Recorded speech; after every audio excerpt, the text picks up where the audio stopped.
Next item on the agenda are the minutes of September 7th, 2021. Is there a motion to approve? Move we accept them subject to modification. Is there a second? Second. Page 1.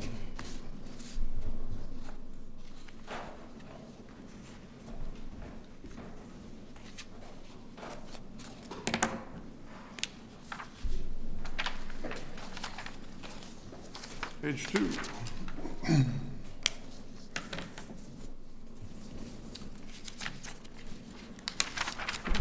Under number 8, the Muddy Brook Culvert Replacement Project, third line from the bottom, it talks about available money in the general fund. I think it should say the general fund balance or the stormwater fund.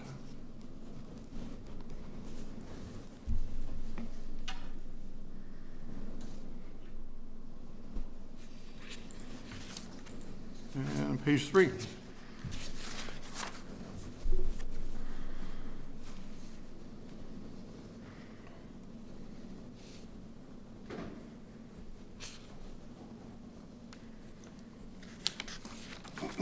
Hearing no other corrections then, all those in favor of approving the minutes of September 7th, 2021, say aye. Aye. Aye. Any opposed? There's no abstentions, so I have done it. It's now time for public comment. If there's anyone in the audience or on the internet wishes to make a comment, this is the time. Don't see anybody in the audience who wishes to. Anybody on chat? No one in the chat, Terry. Nobody in chat? Nope. Okay. Move on then to our liquor license application and renewal. We'll only be dealing with one of those tonight, and that's the one for juniors. And Eric, you can, if you would, bring us to where we need to talk to Mr. Andres. Andresa. Yep, we've got a new restaurant, Juniors, preparing to open in Cottonwood Crossing, and they have an application.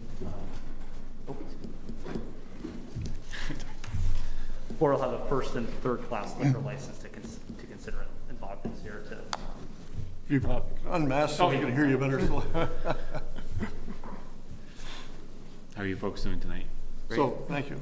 Okay. So, we're just interested in what your proposal is. I think you have a number of other establishments as well, don't you? Just one in Winooski. Oh, okay. I've been there for 3 years. Never had any violations, never had any problems. Never had any complaints filed for any deviations or, so I take care of all my customers and stuff and make sure we usually cut them off early, but we close usually pretty early anyway. We 8:30, 9 o'clock, we're out of there. So, we don't really plan on any rowdy people. I don't really have like any kind of like sports bar theme going, so I want to attract that kind of clientele also. I know some of those guys. And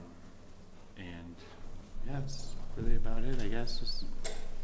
So you're looking for first class and third class, which means you'll be serving alcoholic beverage on the premises. Yes. And to take out too, or just on the premises? Well, no. Well, not to take out, but if you don't finish your wine, obviously take it with you. And you're aware of the trainings needed for your staff for liquor control? Yes, I'm fully certified through the DLC. I have that certificate, not on me, and my manager will also have it, and then we will do in-house training for those other people. But I'm there every night, and so is my manager will be there every night. So, other questions? Did I hear all staff who serve liquor will be trained? Me and the general manager will have the DLC training, and if we are DLC certified, then we can just train in-house the other staff. But usually a lot of the staff that comes has their own. They get their certificate too every 2 years if we usually hire people that are in the business. But if not, usually we can train in-house, and we provide certificates, which I have in a binder for them. Okay. All right, good, thank you. And will this be inside, indoor consumption only? For now, but next summer I did apply and received my outdoor seating through the town. The landlord actually applied for the permit and received it, and I had to pay them, but it is set for, and then next year I will apply, when I renew my liquor license in April, I will apply for outdoor consumption. Okay.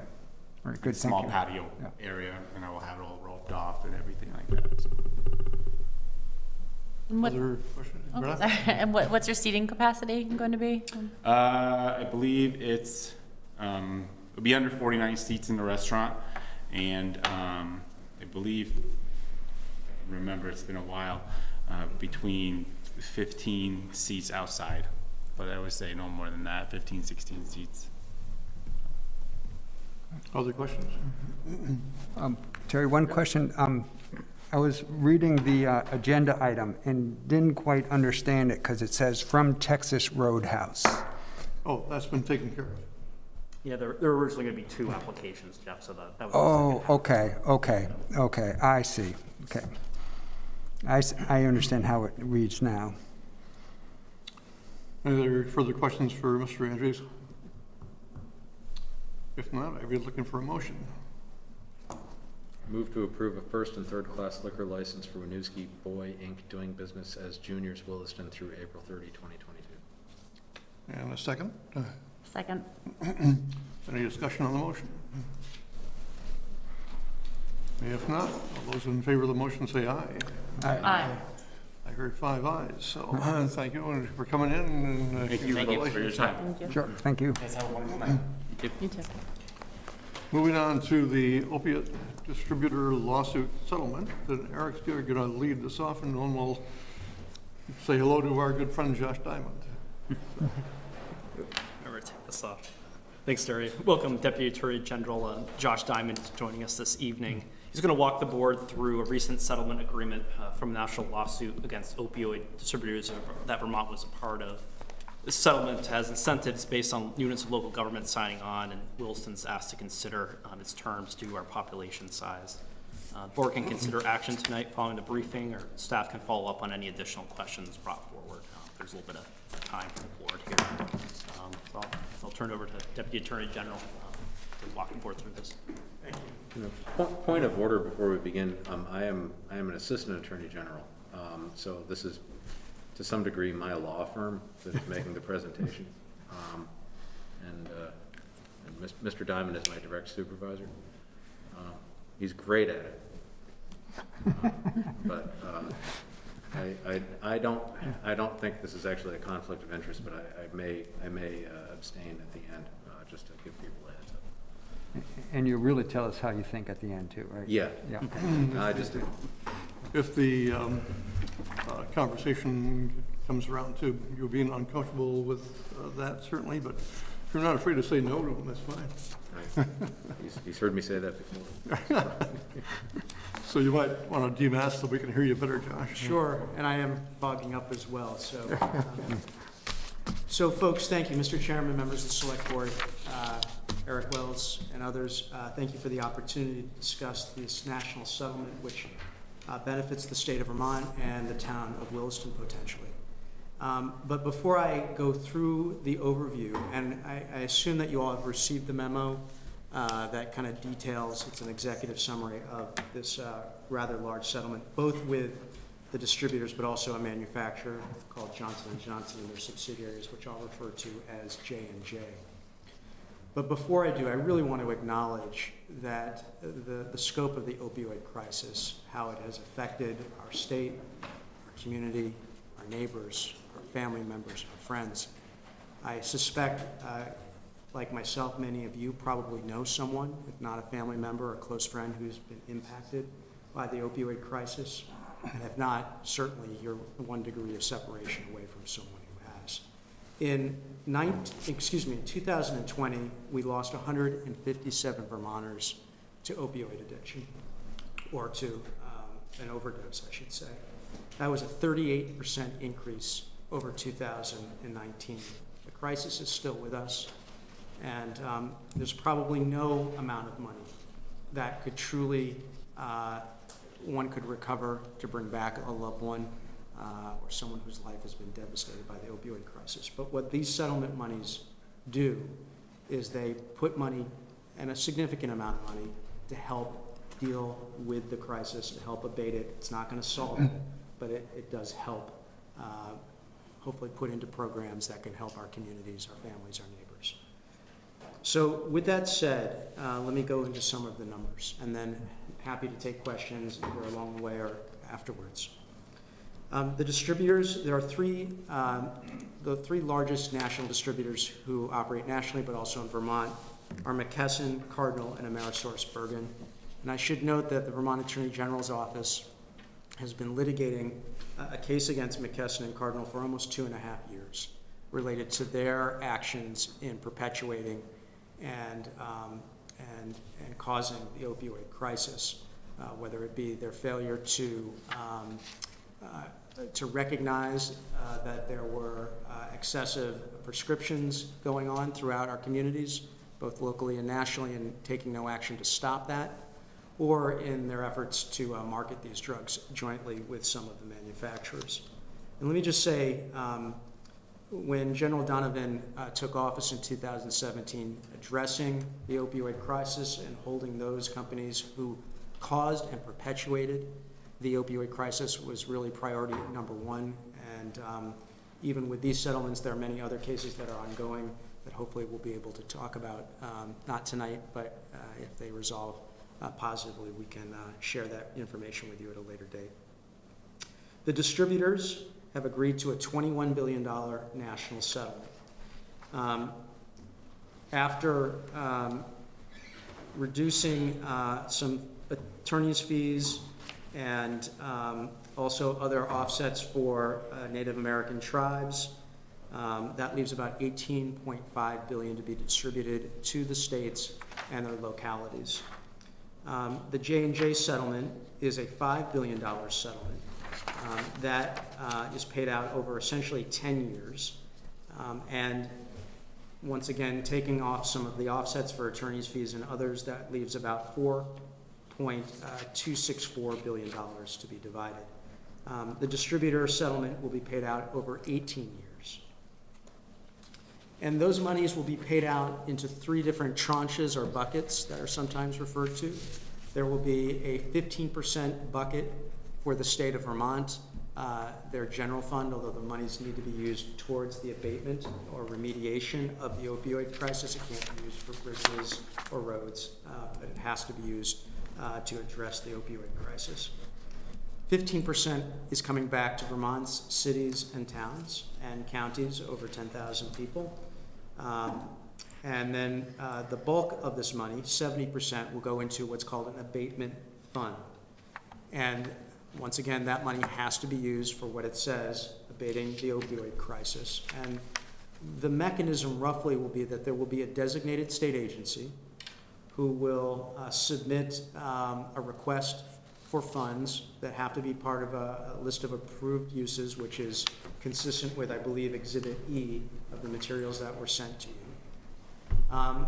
And that agency needs to be guided and advised by a board that is comprised both equally of members of the state of Vermont, but also representatives from the localities, so that Vermont's cities and towns can have a voice in how those monies are allocated. So the reason why I'm here tonight is because a decision point will need to be made by the town of Williston about whether or not to accept the terms of the settlement. And we're asking you to approve the settlement for essentially 3 reasons. One is what the distributors in J&J are getting in exchange from their perspective is global peace, that they are resolving the case against the states, but also a number of municipalities, cities, and towns have sued them as well. And so before they sign off fully on this settlement, they need to know a critical number of states, which already exists, but also cities and towns and counties have signed off, those greater than 10,000 people. And that decision will be made in, I believe, late January, early February, and that's why we need a decision from you all by January 2nd of 2022. The second reason is that in order to maximize the payments under the structure of these settlements, we need to have every community in Vermont over 10,000 people, as well as the 4 litigating communities, which are Bennington, Brattleboro, Sharon, and St. Albans, to sign off. Otherwise, we can't maximize the payments under this settlement. And then third, it gives Williston the opportunity to receive a direct payment under the settlement terms. Williston receives a percentage of that 15% based upon part population and some other factors, such as those who may be diagnosed with opioid use disorder, opioid deaths, and what are called morphine milligram equivalents. And I believe those percentages are set out in Exhibit G. So just going down one step further in the granularity before I maybe open this up for questions. In each case with the distributors and J&J, there's a base amount that will be paid, assuming that the distributors accept. In the case of the distributors, it's 55%, that's the base. And I believe with regards to J&J, the base amount is 45. And then there's a set of incentives. And that's where it comes to what I said earlier, where we need the towns and the cities and towns and litigating towns to accept the settlement so we can achieve all of the incentive or bonus payments that are available. With regards to J&J, there's an additional incentive, if you will, that if we can get everyone to sign off by January 2nd or shortly thereafter, then they will expedite the first 4 payments. We will get the first 4 payments in 90 days, and there's real value to that. It's approximately $6+ million to the state of Vermont, and then divided out into those buckets. Otherwise, we may not get those payments except for over time. In addition, there are injunctive relief terms that both the distributors and J&J must follow. J&J must cease its marketing of opioids. They can still sell them, but they can't market them to promote them. And for the distributors, they're going to have to set up an administrative program so that they can better track the sales of opioids, both internally as companies, but between them, so that if there's evidence of a red flag, that too many prescriptions are being shipped to a particular pharmacy or provider, then the other distributor will be able to see that and not just replace distributor A, and so that we can really cut down and one can't be played off the other in a way to clamp down on the oversupply of these very dangerous drugs at the end of the day. So that is the settlement terms in a nutshell, but happy to take any questions that you may have. Questions for Josh? Just for clarification on that last one, so if a drugstore is distributing excessive quantities of this, how would that work, that there'd be a reporting system that would alert people?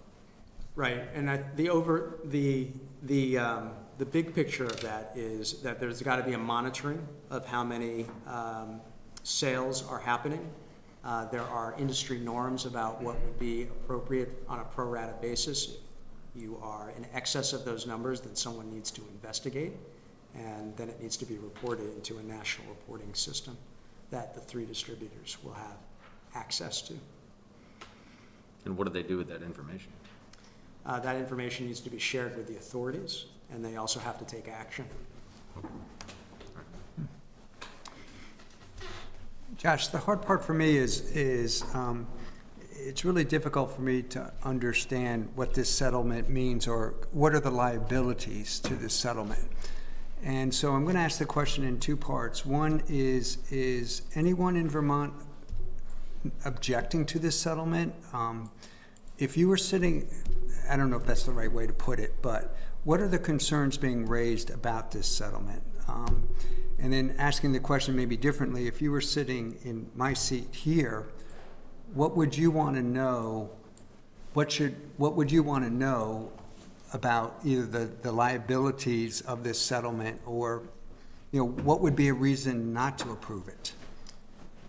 Well, I think the calculus in any type of litigation is, can you do better at the end of the day? How long will that take you? What kind of expenses will it require? And so this type of litigation, we've already been fighting some of these companies for 2.5 years. And this will be a long, if we have to continue to fight, it will be a long, dragged out piece of litigation where in any case, as any of the lawyers here will know, even in the best of cases, there's always a risk. Now, we think we have a solid case, but a $21 billion national settlement from the distributors we think is meaningful.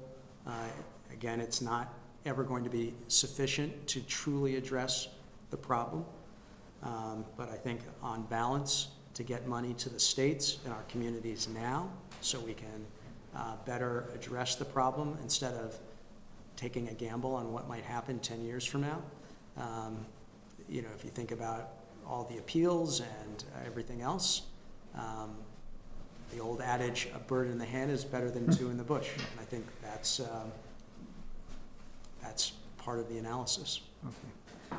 Have those 4 towns, Bennington, Brattleboro, St. Albans, and Sharon, have they indicated their willingness to agree to the settlement? I don't want to speak for them because I can't, but we have been in touch with all the municipalities over 10,000 and the 4 litigating towns, and we have reason to believe that there is general support for this, but I can't speak specifically to what their decision's going to be. And I would add, so just 2 pieces of information. One is the numbers for Vermont. Approximately $53 million will come to Vermont from the distributors, and approximately $12.2 million will come from J&J. So close to $65 million total to us all. So again, I think, you know, in that balance of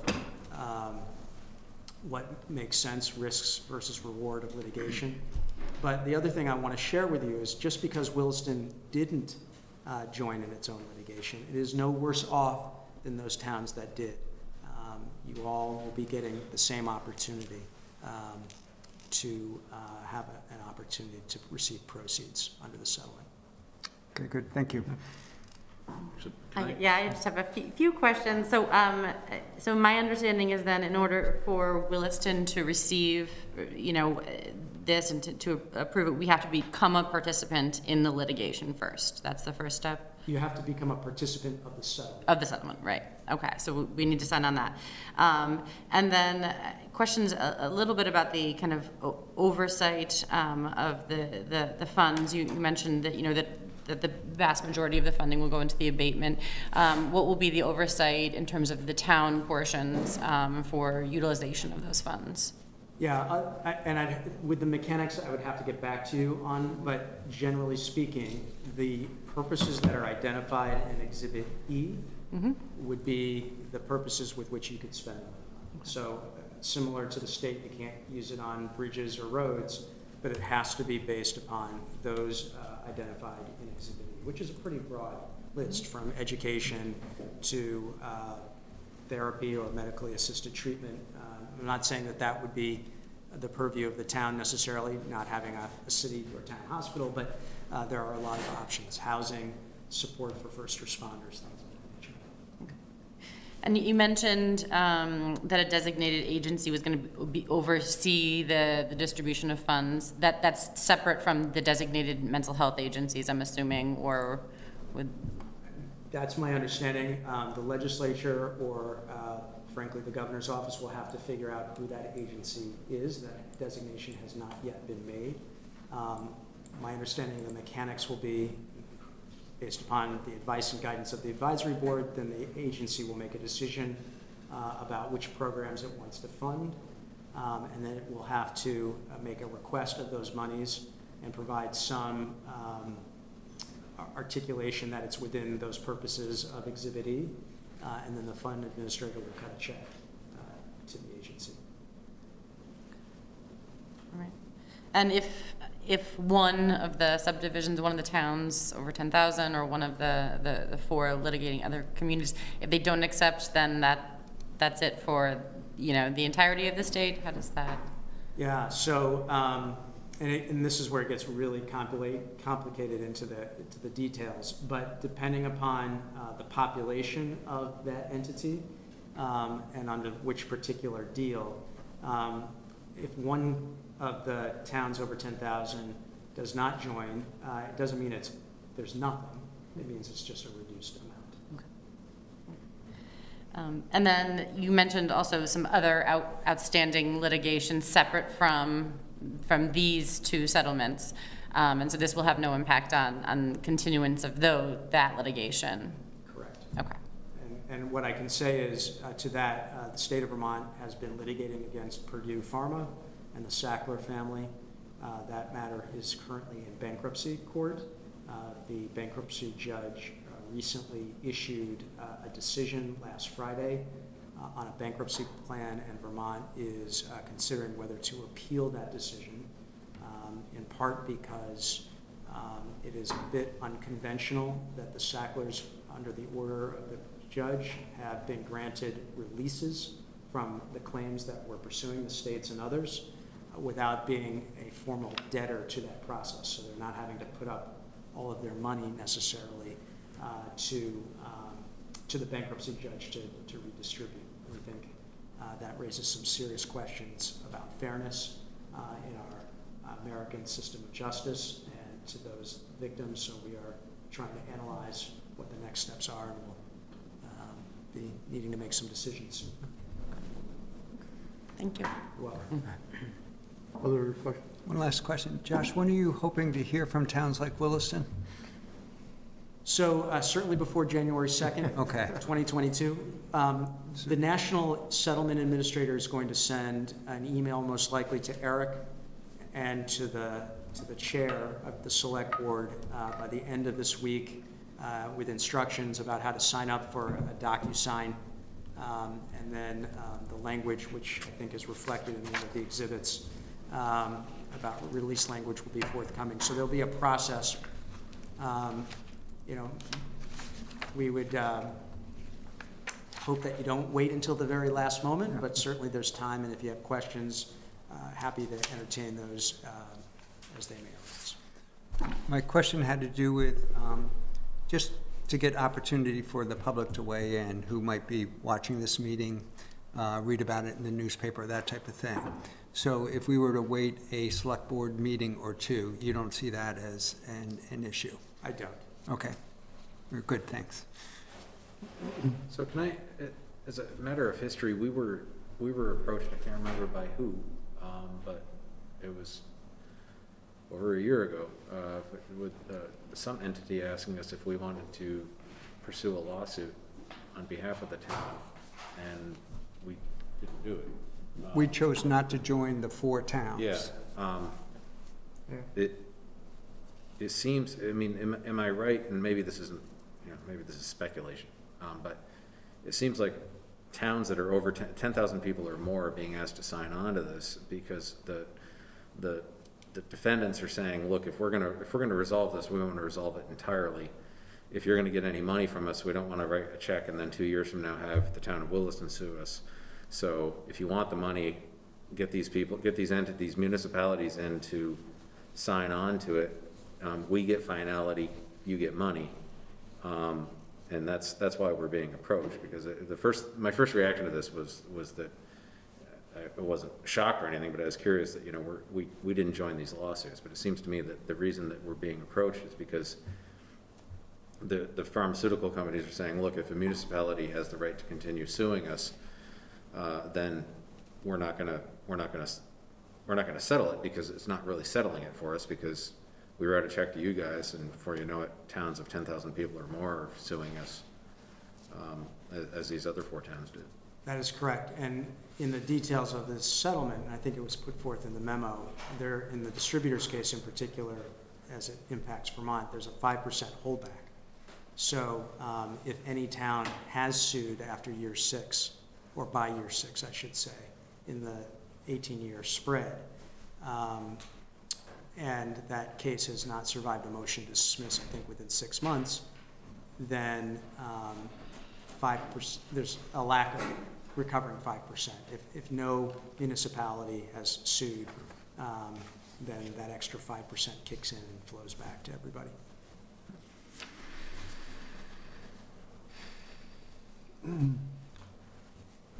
Yeah, perhaps, I'm not sure if Eric remembers that case that we had before us a year or so ago. Yeah, I remember it was, I attended a meeting about it at the Vermont League of Cities and Towns when it was a law firm, I believe from out of state, seeing if any Vermont towns wanted to join in that litigation, and we had decided against it at the time. And I can't recall the name of the firm, but I remember that dialogue taking place there. So is there any other information that we need from Josh tonight, or as we get public input, we can have more questions perhaps that we can forward to him?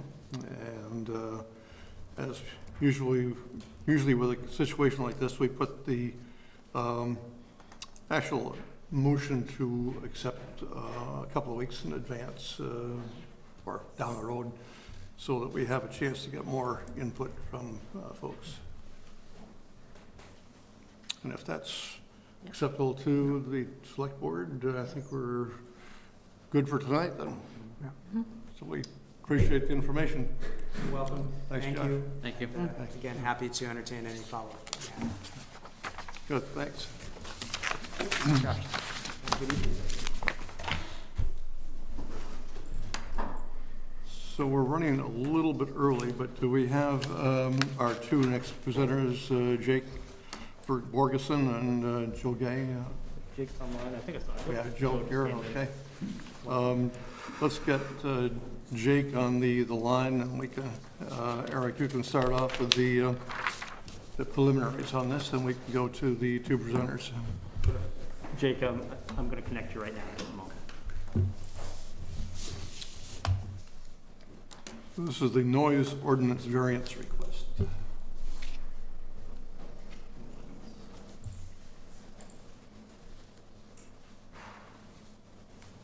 Hey, Jake, you just need to unmute, if you can hear me, if you can give a sound test here. I can hear you just fine on my end here, Eric.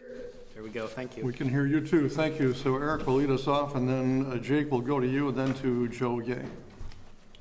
Thanks, Terry. So this is a continuing discussion for the board this evening on a noise ordinance variance request from the USDA to use pyrotechnic noise-making devices at the Casella facility on Avenue B in town. The select board's discussed this topic a couple of times previously this year and received information on sound levels of devices observed in the field. Jacob from USDA is here, and Joe is here from Casella. I believe there's some modifications to the request that they'll present this evening and answer additional questions the board has brought up in previous discussions. So I'll turn it over to Jake and Joe.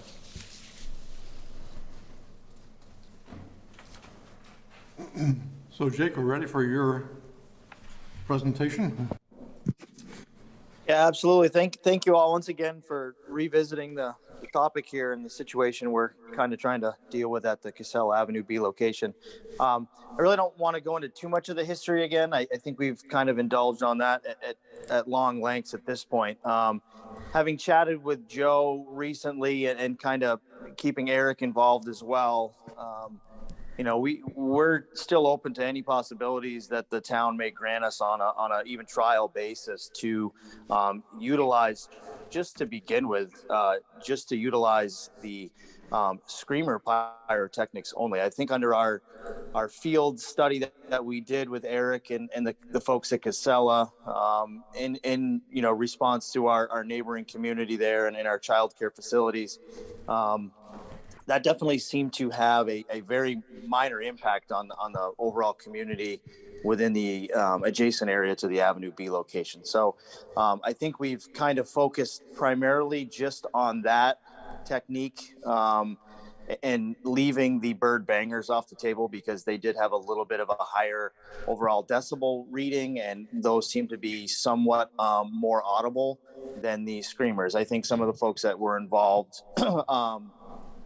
with our little field trial there, that at times the screamers weren't even really heard at any of the neighboring facilities within reason. So Joe, I think, wants to touch on some of the topics at hand that they deal with under a lot of state guidance and regulation of what they're supposed to do at a facility to keep things kind of tidy and wildlife and bird free to the best of their ability. So I certainly don't want to steal any of that from him. I'd like Joe to kind of be able to chat in some sort of detail here on what the facility is looking forward towards doing. I think there's some exploratory possibilities of other techniques that, Casella would like to adopt there, as well as the pyrotechnic, utilization. So, Joe, if you want to certainly take it from there, we're still here as far as all ears and possibilities. So my name's Joe Gay. I'm an engineer with Casella. I've been with the company for about 23 years, and one of my primary focuses for the company is engineering and permitting, but also environmental compliance and compliance for facilities with unique situations like we have here in Williston. So just a couple things I want to touch on. One of our permits that we have with the Agency of Natural Resources to manage waste and recycling there, as well as food scraps, requires us to control vectors. And when gulls come to the site and they're foraging for food, they become a nuisance, and they can collect certain food items and fly off with them. So that's uncontrolled vectors. So it's our responsibility to control vectors. And we have a long-standing relationship with USDA. We have a full-time USDA person at our landfill facility in Coventry, and that's what they do all day long, is control birds. We have proximity to airport up there as well, as we do here.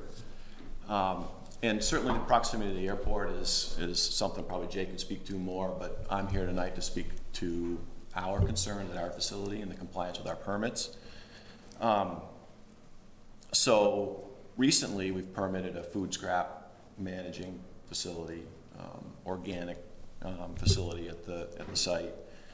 And I don't know if there's a correlation with that coming online this spring, but this spring we saw the most significant impact from gulls that we've ever seen. It may be related to that, it may not be.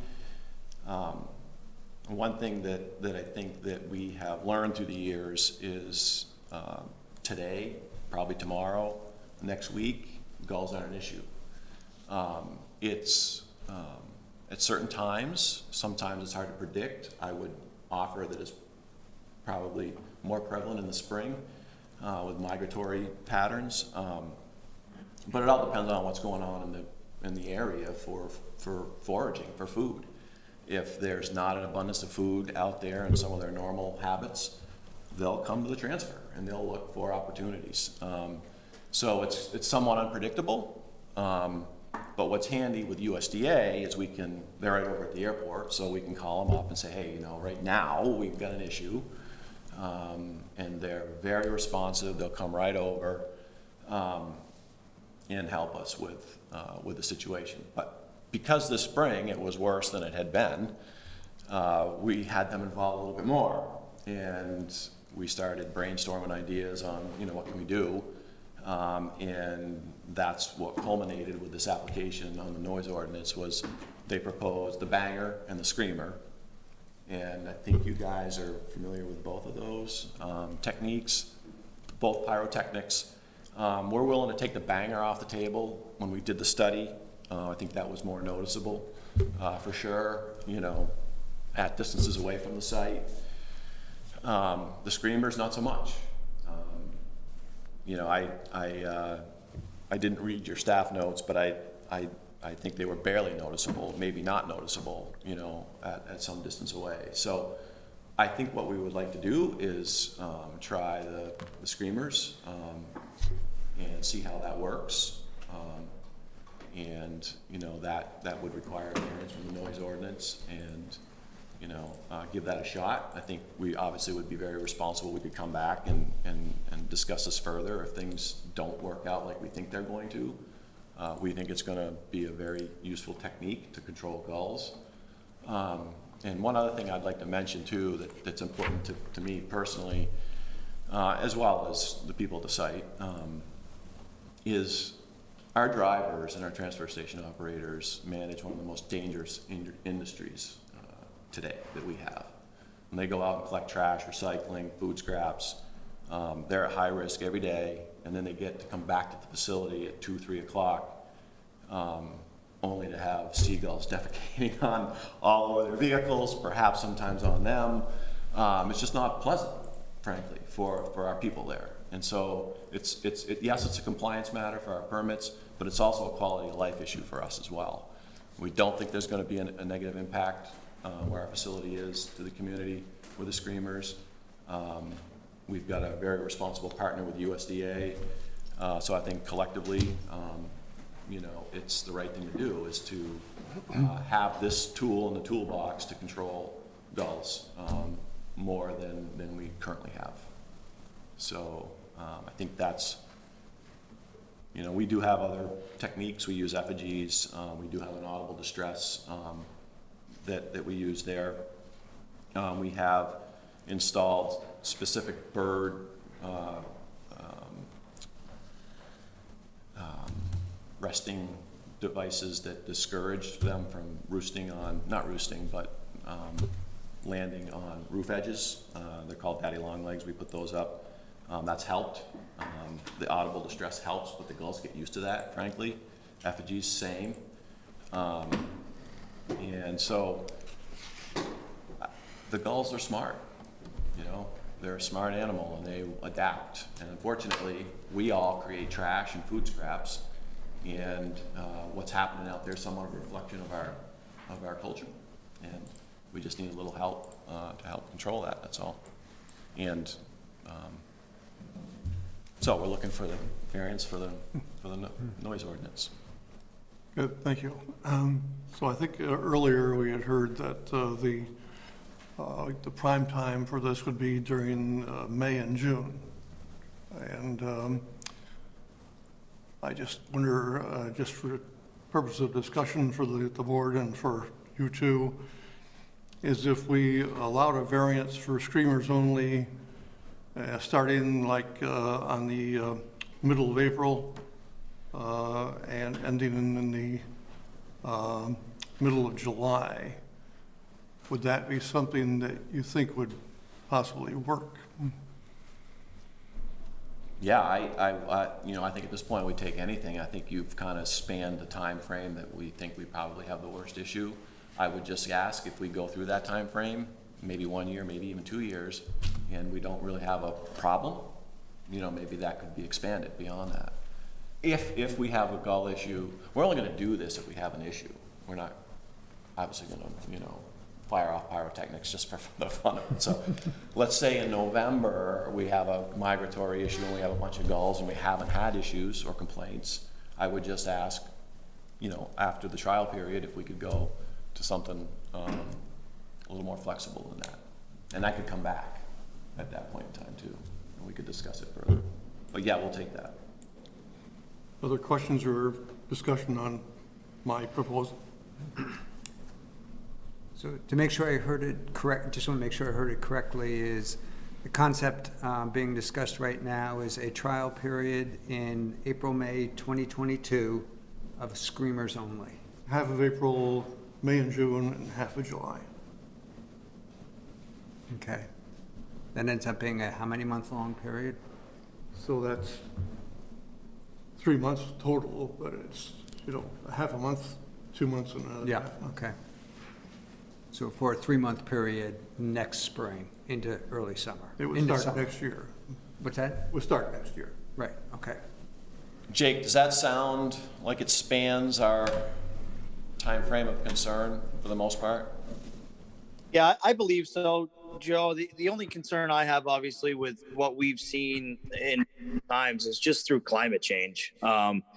You know, I think old school Vermont used to show up in mid-April. Well, now sometimes it's mid-March. So I am all open for what's on the table currently here with mid-April through July. That's more than you know, I think adequate to cover the prime time that we're going to see there.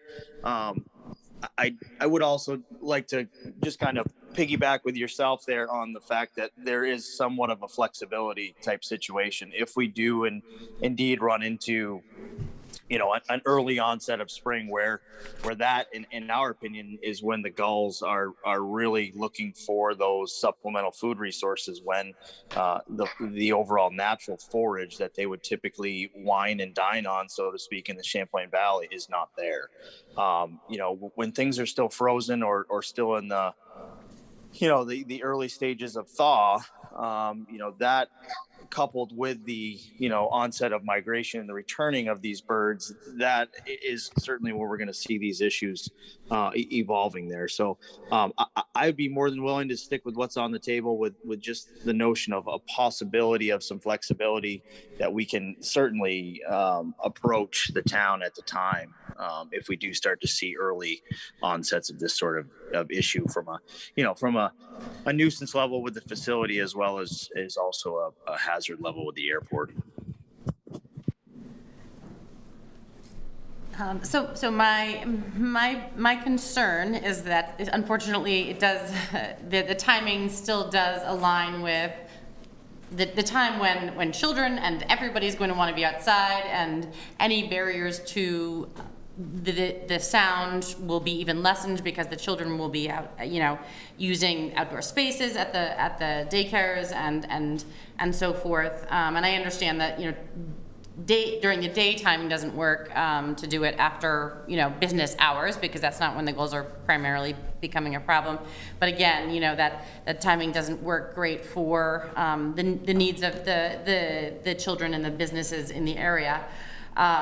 So that, you know, that is a concern for me. My other question though really is about the monofilament. I know in the request email I'm seeing, you know, that you all are still looking into the monofilament. Where is that in the process? What's the holdup there? I'm sure obviously it takes time to install and.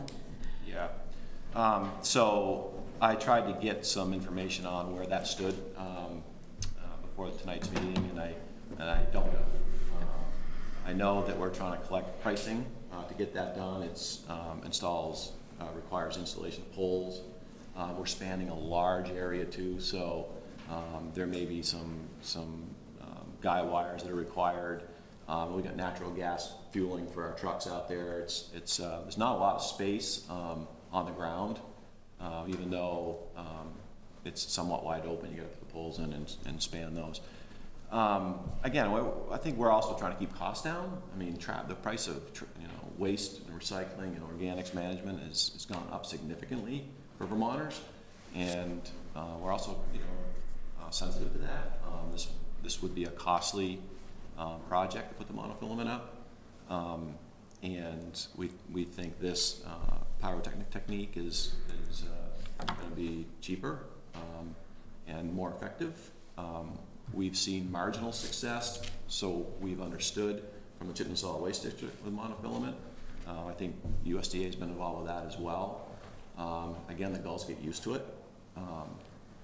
So we are looking into it, but I think, it's another tool for the toolbox, but there is no perfect scenario to manage gulls, all the time. So I think it is something that we're going to continue to look into. Unfortunately, I don't have an update on where that stands. If the gulls get used to monofilament and they get used to distress calls, why wouldn't they get used to screamers? Well, I'll let Jake chime in here, but I think my response to that would be, they'll see the truck come in, and believe it or not, they get used to the truck, because we know that from the landfill. They'll see Jake get out, and then the screamer, of course, is somewhat like a bottle rocket, so it's, it takes a somewhat of a obscured trajectory up into the air, and it scares the birds. It's something, again, it's not something we're doing all the time. It's something that we're doing when they're there, collecting food scraps, and become a problem for our people. And so, Jake's in, he's out, he does it, and they take off. And it seems to, what I can tell you is when we did the evaluation about a month ago, our gulls there's been fewer of them since the demonstration about a month ago. Okay. But I imagine that the distress calls yielded results at first too. The distress call, it's, I don't think it works at all. It's on the side of the building. It's, it's kind of a constant, repetitive type thing. And I don't think it's very effective, to be honest. I mean, I can certainly chime in on this, Joe, as well. I mean, I know in quite a few meetings past, I gave a little bit of history of gulls and what we as humans have been doing over time to control gull issues. And Wildlife Services with USDA has been at the forefront of these gull issues at landfills across the country and worldwide. One of the primary tools that we've ever used that seems to work time and time again are pyrotechnic.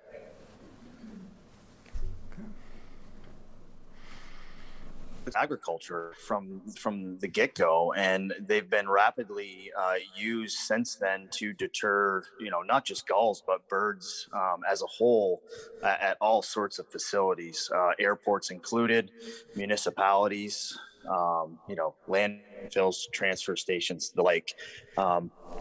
It is the number one non-lethal method for deterring gulls.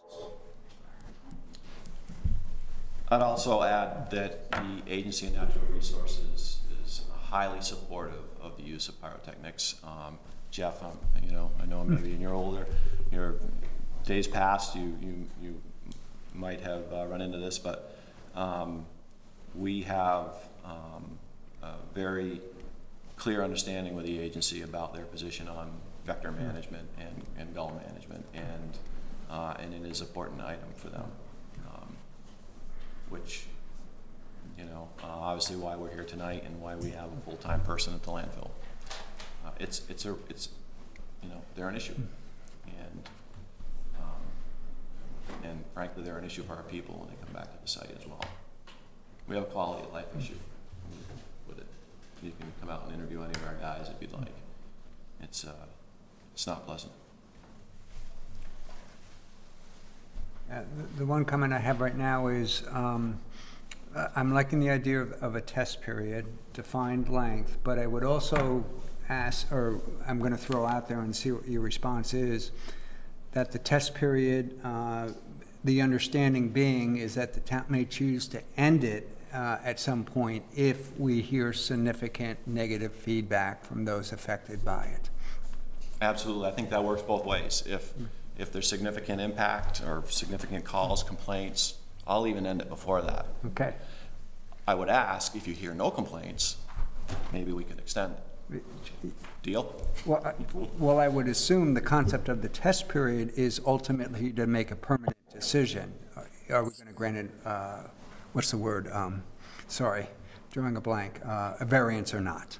That's the goal here. Yeah, I agree. I think this is the perfect method to allow a responsible company and a responsible regulatory agency to work together to find a solution. Yeah. And if it doesn't work for the neighbors, we'll come back to the table and we'll take the pyrotechnics off the table. Okay. I'm not sure I'm in agreement with a test period but if there was going to be one, I would not want it to be 2 years, and furthermore, I would want it to sunset automatically. So that if we did not take action, then the variance would no longer exist. Okay. As opposed to we have to come back and take action to withdraw the variance. But I'm not sure I'm in favor of that either at this point. I'm back on. I think I got disconnected at some point. That's my apologies here. I'm not sure where I was speaking when I got disconnected earlier on. I think we heard. Yeah, we thought you were done. Oh, no, it's okay. I think at some point I was disconnected. I had to reconnect. But anyway, I concur with what, you all have decided or discussing here at this point. I just want to continue on the preface that, these devices are not new. This is nothing new. This is not, at the forefront of modern technology. We've been utilizing pyrotechnics in Vermont for more than the last 20 or 30 years. In city areas as well. So I don't think there should be a great concern for the folks that are going to be utilizing these at that facility. And I think Joe has also mentioned that, we are trained, authorized, and permitted under both state, federal guidance to utilize these devices at any facilities that, we're permitted to do so. So, but like I said, I think we'd entertain any sort of possibility at this point to try to do the right thing at this facility. All right, we've got a member of the public who'd like to comment on Zoom. Would you like to go to any comments at this time? Sure. If there's no more questions from the board at the moment, we can go to the public comment. Okay. Laurel, I'm going to get you connected just a moment.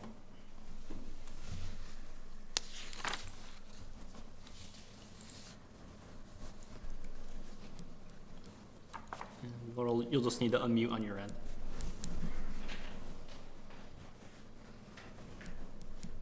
Hi, can you hear me? Yes, we can. Great, thank you so much. First of all, I want to say good evening. I want to begin by thanking you for the opportunity to share my thoughts and perspective this evening. My name is Laurel Morin, and I'm the owner administrator of EJ's Kids Club, located at 45 Avenue D. EJ's has been a part of the Williston community for almost 29 years, and I also happen to be a very proud 25-year resident of the town of Williston. So I have deep roots here. At the last meeting, you heard from a teacher at the Williston Enrichment Center who spoke with eloquent expertise about child development and the serious questions we need to ask ourselves regarding the impact of pyrotechnic testing being conducted in close proximity to the children, the business community, and the residents that both work and reside in this area. I would like to echo her concerns regarding the potential impact on the social and emotional development of the children. Looking through the lens of mental health, the unpredictable nature of the pyrotechnics could impact children's self-efficacy, their ability to feel safe and to self-regulate, particularly because the first 5 years of life are the most formative years, with up to 90% of children's brain development completed by age 5.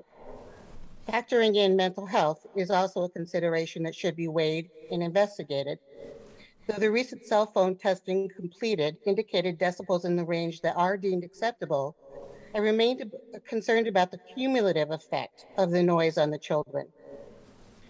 Isolating one single sound may be deemed an acceptable decibel level, but what happens when the sounds combine into one auditory experience for children? The layered effect of the noise from the traffic, from the jets, from the unpredictable, unscheduled pyrotechnics or screamers. It's concerning, and it begs the question, what is the possible impact to children's hearing? Unfortunately, we simply do not know. A study has not been conducted. An expert pediatric auditory specialist has not been consulted. A pediatric mental health specialist has not been asked to weigh in on this matter. These remain lingering, nagging concerns for me, my teaching team, and the families we serve every day. I feel confident that other areas, businesses in the area, including Williston Enrichment Center, are trying to find the answers to these same questions. So I wonder how a decision can be made confidently or safely without all the information needed to do so. At question if it is fair to assume that it would be safe long-term for the children we love and are responsible for. What if it's not safe? What if we learn in a few years that children are experiencing auditory or mental health complications that could be attributed back to the layered decibel impact? Potentially endangering the health and safety of developing children, even when unintentional, causes me a great level of concern. We just simply don't know, and I'm feeling very wary about if this is a risk that we should all willingly take. Even more worrisome, in my opinion, is the fact that Casella has not exhausted all other mitigation strategies before moving to pyrotechnic devices. Although pyrotechnics are considered an effective tool, would it not be reasonable to ask Casella to try the other strategies first to determine if they could be effective, and before moving to any form of pyrotechnic, be it the loud one or the screamer, bird banger or screamer? Listen, EJ's is a business customer of Casella, and I do empathize with their situation. I am incredibly grateful for their excellent customer service and the resources they provide to our community. And it is not my intention to cause harm to Casella in this process, but rather to invite them to partner with the community, as they have often done in so many other ways, in doing what is right and best for the children, families, businesses, and the greater community in this area. It is not an easy decision, but with all due respect, it is the right decision. The responsibility of the select board is great, and I do not envy your position. I recognize the importance of finding a solution that benefits Casella while still honoring the needs of the children in the community. However, this solution that gets generated should not be at the expense of developing children when so many uncertainties remain unanswered. I urge you to be thoughtful and deliberate when crafting a plan that first exhausts other mitigated strategies before moving to the use of pyrotechnics. It's our responsibility as a community to find a solution that protects the children and the community members, yet still enables Casella to address this very important matter at hand. I'm very grateful to you for the opportunity to speak this evening. I'm available for additional conversation. I appreciate you listening, reflecting, and prioritizing the needs of children in the greater community. And I listened very carefully to Jake as he spoke, and respectfully, as Greta also said, the time frame outlined from April to July is like the time of year when we are outdoors the most. And screamers remain an unpredictable pyrotechnic for children. So the unpredictability of them is the very cause of children, perhaps, and I'm not an expert, having difficulty with self-efficacy down the road. It feels like it's a cost concern for Casella, which I fully understand, but can we let cost be the reason we subject children to these experiences? Is one more important than the other? I just feel strongly that monofilament should be investigated fully before you move to any form of pyrotechnic. I understand that they are not a new device. I understand that they are a device to work. The question for me remains, is this the right application for these pyrotechnics? The situation feels unique, given the residential, business, and early education components in this area. So I just ask you to take these thoughts into consideration, and I appreciate everybody's time. Thank you. And one other person who would like to comment, Terry. Let's see, Terry Marin, I'm going to connect you right now, just a moment.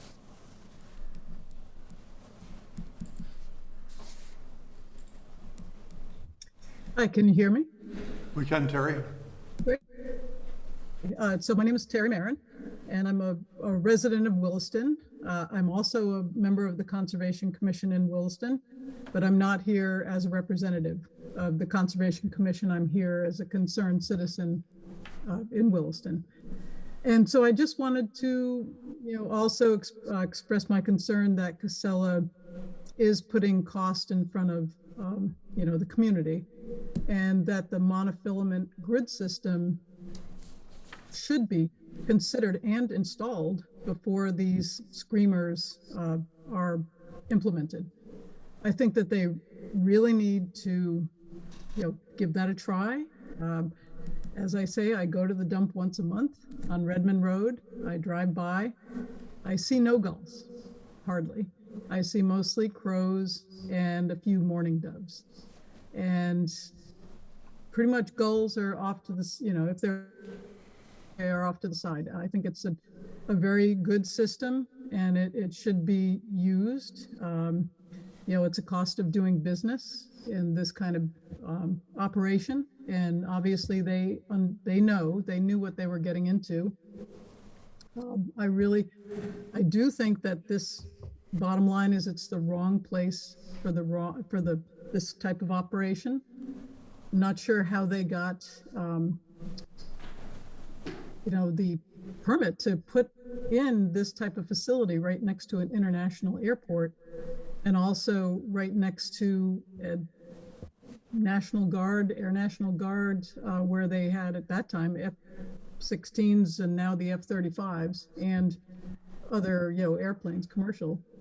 I just really think that it needs to be in a different location. I know that Casella doesn't really even want to think about of the investment they've made, but I'm pretty sure that they do own other properties.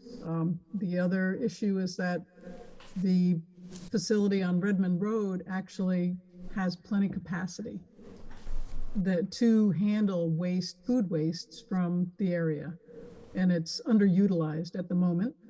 And then my other concern too is the recent acquisition of Casella just bought Grocon, which is located in outside of Waterbury.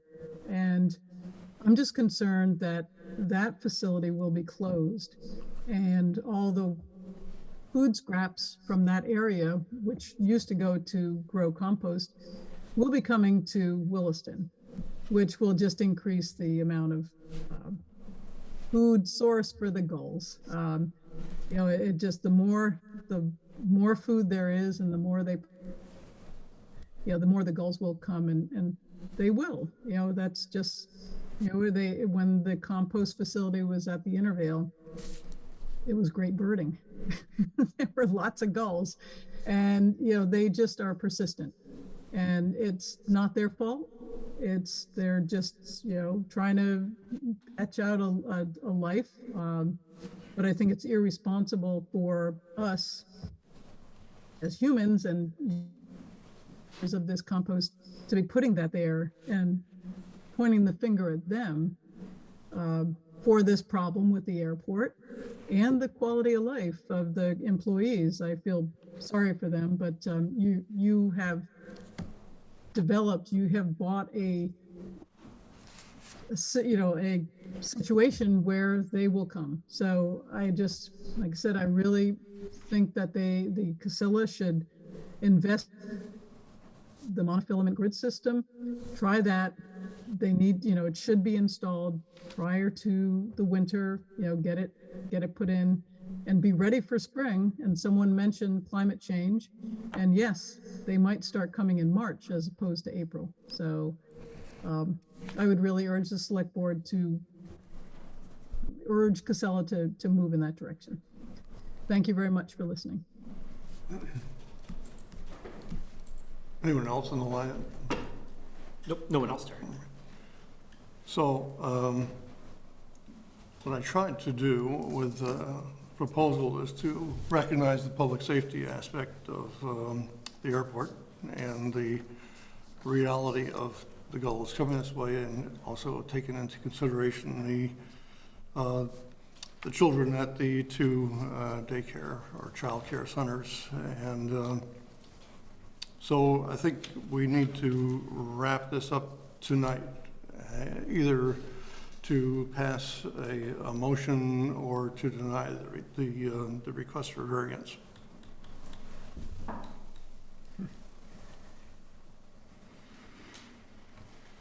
Well, the concept I am starting to favor, and part of it is because I've learned some things tonight.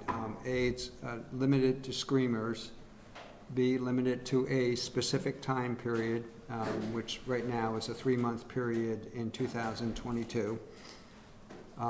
and also with the and have it clearly identified as a test or trial period. The variance should be labeled somehow along the lines of maybe a temporary variance, with the understanding that the trial will need to stop if the select board feels what it is receiving as significant, I'm going to use the word complaints, maybe it's not the best word, about the screamers. So those would be the conditions that I feel comfortable with. I believe the board can deny or deny the variance at any point in time when we. I would assume so, yeah. Problem that exists, so, yes. Well, reluctantly, I'm actually opposed to the variance. Okay. And the reason I am is that as a conceptual matter, if we're going to do an experiment with the screamers for 3 months, I would not want to do that until we had an experiment with the monofilament and see what the answer is to that. And to, you know, I don't know if the screamers would be a burden or not. I suspect they would be noticeable, and whether that's a burden or not, I don't know.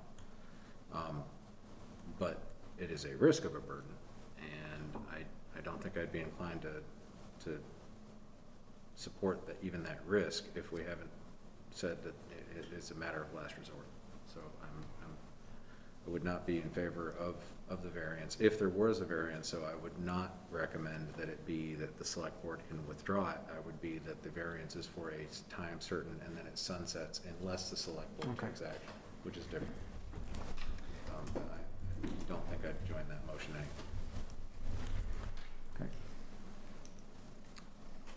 I agree with Ted. At this time, I just could not support a variance for the noise ordinance without knowing the effects. Again, that there are so many, questions about even the screamers, what the effects might be on the children and the residents of the area. And I do feel that there are alternatives that have not been utilized at this point. And I very much appreciate that this is a challenge for the staff of Casella, and that it is problematic at the airport, and there is a cost issue. But I do feel that without other methods being utilized first, I could not support a noise ordinance variance. I'm on board with that line of thinking right now myself. I mean, at first when I came here tonight, I'm like, pretty minimal impact for noise and whatnot. But I also think there are other avenues to pursue. I totally understand on the business aspect of it's costly, but it's still an avenue that needs to be pursued, or at least studied in more depth. So I would also be reluctant in not moving forward with that variance. So it sounds to me like there's not enough support for a proposal that I floated, so I think we can say that the board, I think we need a motion to say we deny the variance. I move we deny the request for a variance. A second. Is there any discussion on the motion? Hearing none. All those in favor of the motion say aye.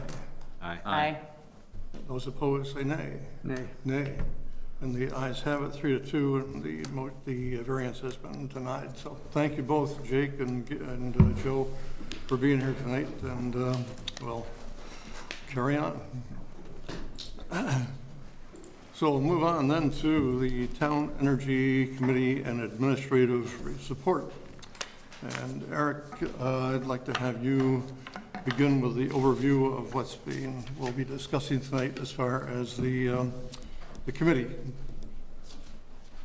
Thanks, Terry. Get a drink of water here. I don't want to take up too much air time. It's a little dry out there.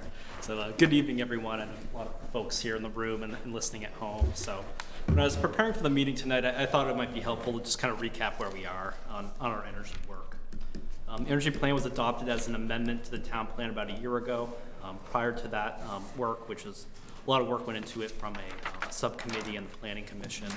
The town had made investments in audits and weatherization in buildings over the last decade or so. Some work still to be done there. We've also invested in solar for net metering credits. Some small steps we've taken so far in our energy work. So the energy plan outlines many goals, objectives, and potential pathways to get there. And we can think about these pathways as having 4 main buckets for these elements of the energy plan. One we'll call external, town with a little t. It's facing community education, engagement, assistance. The next is energy land use policy making.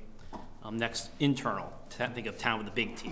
Planning municipal governance systems from the town as an organization, as a government. And then renewable energy generation. So a couple more thoughts on these buckets. The external piece is focus on providing education and connection to resources and programs for residents and businesses to reduce greenhouse gas emissions and transition to different energy sources. Energy policy making contains several elements to consider the town regarding energy efficiency and land use planning. In practice, the Planning Commission serves as our lead policy-making committee on objectives pertaining to any amendments to the development bylaw to be considered by the Select Board. Then internal, town with a big T. These elements address municipal government operations, thinking about energy use and efficiency in town facilities, our vehicles, equipment, among other things, purchasing, compliance with state and federal regulations, and then tracking the progress made and milestones reached. And then a big part of the energy plan is renewable energy generation. And this as an arm of the regional and state goals relies heavily on an increase in renewable generation in town. Through this energy plan, siting policies were identified and guidance to increase renewable energy generation in town. The plan also covers local constraints for consideration in energy siting, which accompany federal and state constraints in this Act 248 siting process that any application need to go through. And the town can also identify preferred sites for these facilities. So the next phase of working on the energy plan is asking what hands are going to take the leads in carrying these different bucket elements to kind of continue my metaphor here I'm walking through. The plan has identified possible lead entities as an energy committee and town staff resources. So if the Select Board should be interested in pursuing standing up a town energy committee, I've included a draft charge as a starting point for discussion with my materials this evening. This charge is drafted using our usual format for town committees and commissions. And the focus of this committee draft charge, to start off conversation, should the board want to take it up, is 3 primary areas. Direction of the Planning Commission, the committee would serve an advisory function concerning town energy policy as a component of land use policy. It could develop and implement community outreach and educational opportunities to provide residents and businesses with resources to help reach goals and objectives identified in the energy plan. And it could advise town administration on strategies to increase the amount of renewable energy generation in Williston and town programs that could be considered to be offered. I think I'll pause there, kind of my bird's eye view overview of where we are in the energy plan and considering a possible energy committee for the board. Good, thanks. Eric, so tonight we're looking at the charge for the committee, and we'll be looking for board questions, comments, and then looking for citizen comments as well as far as the draft charge goes.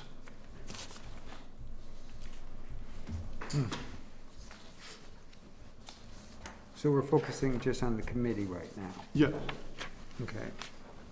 we'll be discussing the position of coordinator at another meeting.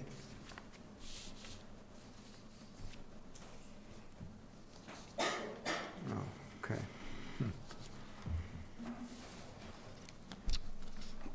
Questions, comments from the board? Well, I think the draft is for the committee is fine. One thing I would like to see is we don't know right yet. I don't believe we know right yet all that this committee, we might want them to assist the town on. So I don't want to define their role. I want their role to be able to expand in the future. If if appropriate and as needed. So we do have a town plan, and the committee is part of the town plan. And so we're trying to define what they'll do as far as trying to give us input on administering the town plan regarding the energy usage in town. And that could change as the town plan changes. I guess I see that. It's more the concept of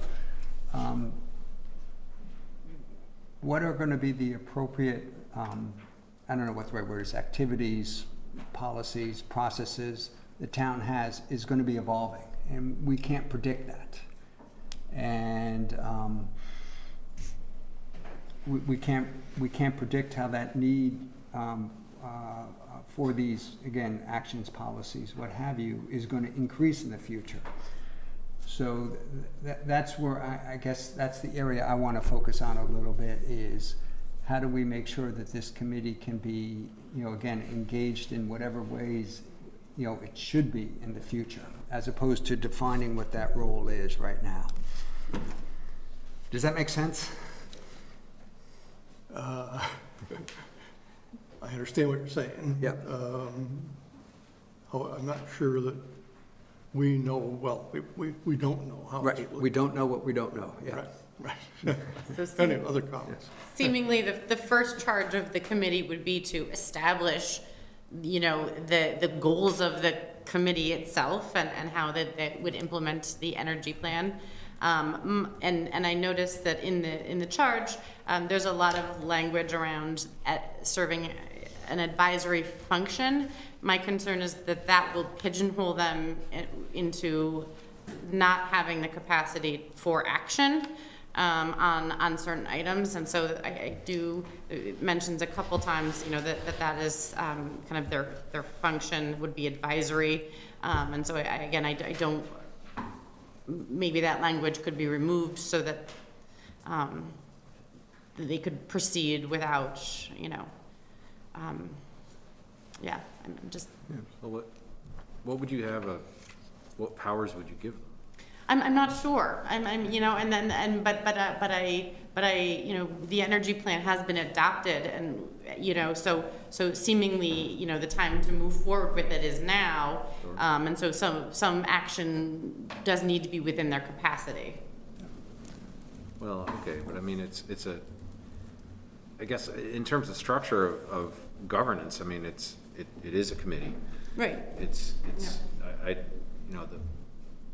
I can't think of a committee that has power in town. I mean, the DRB is not a committee. Right. And even that, it doesn't have the power to set zoning law. That's the planning commission, which actually comes back to us, and Yep. the select board has the authority because we're the elected ones. Right.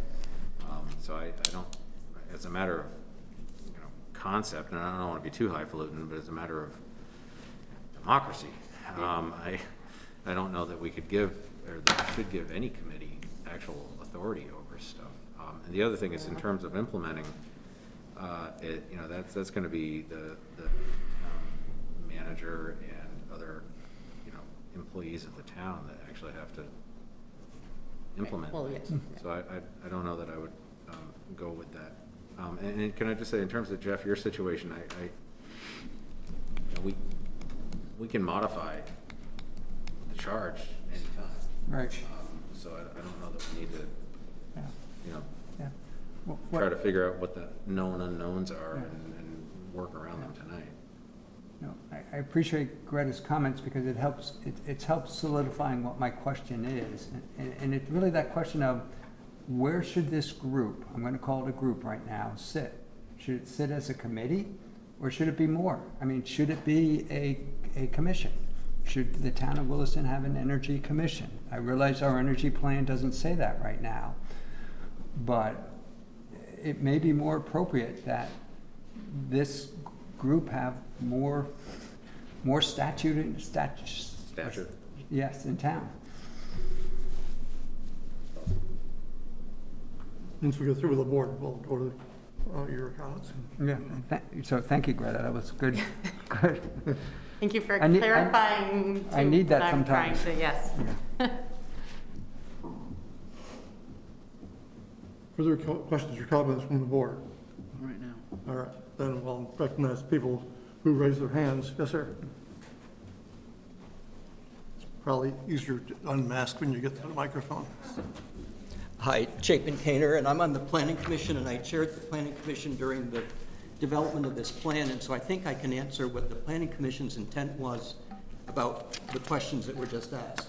The first thing is that you established a citizen task force to develop the energy plan. So the pathways are already defined. This isn't a group that needs to decide what to do.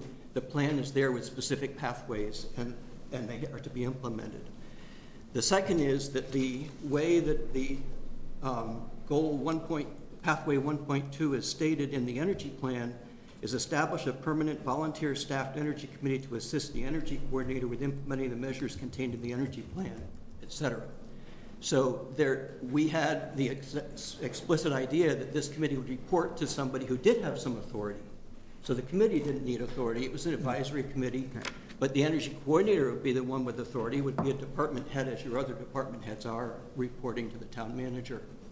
So the way it's been defined in today's thing is a weaker structure of power, if you will. And it says that the select board determines policy and the town manager determines administrative actions, but it doesn't say who does the plan or who has authority to do anything about the plan. For instance, who writes grants to get assistance in buying energy efficient or battery operated vehicles, such as Green Mountain Transit operates battery electric buses. The CBSD has 2 battery electric school buses, and yet when we look at the Planning Commission have looked at every year we look at the capital budget, and we don't see any exploration of grants to be able to buy energy efficient municipal vehicles. So to me, somebody has to advocate for these things, and the Planning Commission assumed it would be an energy coordinator, and then everything sort of falls into place. So the questions you're raising to me are because there's no energy coordinator in today's recommendation.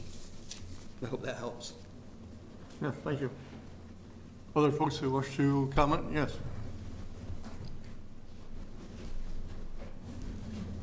Hi. Great, so. If you could identify yourself, please. Yes, I'm Kaylin McCann. I'm a 5-year resident of Williston, work in UVM's Office of Sustainability, and a member of the group Sustainable Williston. And a lot of us from Sustainable Williston and beyond are here tonight to talk about this topic, so thanks for having us. I wanted to just quickly have people raise their hand if they're here in support of moving forward on an energy committee, just to show you not everybody's speaking. And if you're on Zoom too, I don't know, Eric, if you can share if anyone's raising their hand on Zoom, indicating that they're here for this topic, supporting the energy committee. I see 2 hands raised on Zoom. Okay, thanks. So just so you're seeing some familiar faces, know that we're not just a vocal minority. So like I said, we're here to support moving forward with the Energy Committee, and thanks to Chapin for making some really good points about the charge. And so I'm going to speak briefly about the structure of the committee and a little bit about administrative support, but I'm glad to hear the energy coordinator will be on a future agenda. So first, the structure. I think that representation from a low-income resident should be prioritized in the committee selection process, and that person should be financially compensated for their time. A few weeks ago, I talked to Crystalee McSweeney of the Community Justice Center, who said that they currently support various energy-related needs in Williston, and provided the report in your packet tonight to quantify that. So it shows residents of Williston have urgent transportation, weatherization, and utility needs that they aren't being able to meet. And reducing these needs is part of what's called a just energy transition, so making sure this snazzy energy plan really works for everyone. And research has shown that people who volunteer in local government tend to be wealthier, whiter, older, and more likely to be homeowners than the population at large. It's a privilege to have the time and bandwidth to volunteer, and I'm someone with that privilege. And even though I consider myself aware, my lived experience informs my worldview, and I have blind spots. So, for example, I've never had to rely on the bus as my sole transportation option. And wouldn't it be important for someone who has had that reliance to be giving input on a future transportation center for Williston? I've never had to seek financial assistance to keep my house warm or legal action to convince my landlord to fix windows and doors with leaks. Shouldn't somebody who has actually navigated those support systems help inform the improvement of those services? So I think this lived experience has immense value, and Winooski, Burlington, and the Vermont Climate Council have recognized that and are currently paying people either an hourly rate or with a stipend for their participation in their committees. So I really hope we can follow their lead.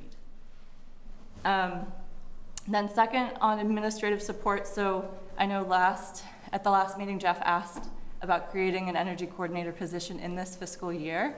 And so I was a little bummed not to see that as one of the support options in Eric's proposal, which was clearly really well researched and thought about a lot of options. And so I just want to say that although I firmly support moving forward with a committee as soon as possible, that the administrative support outlined can't be mistaken for long-term support that an energy coordinator could provide. And a few quick reasons why. First, the purpose of an energy coordinator, sort of as Chapin said, is far more than just administrative support. So that example of in the manager report of department heads looking at what to do with ARPA funds. So right now, who is doing that for the things in the energy plan? Really needing someone with that background dedicated to that.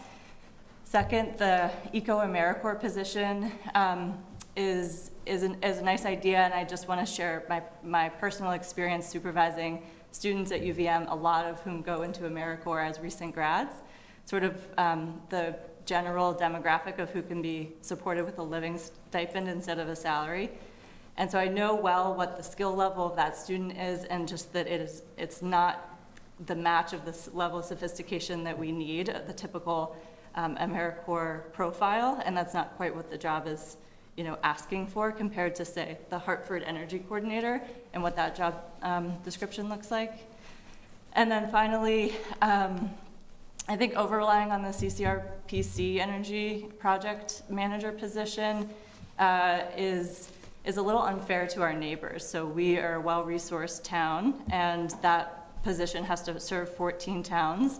I think with the focus of a just transition coming from the legislature, there's going to be an imperative for that person to work on the towns with the most need first, and I don't think that that is necessarily Williston.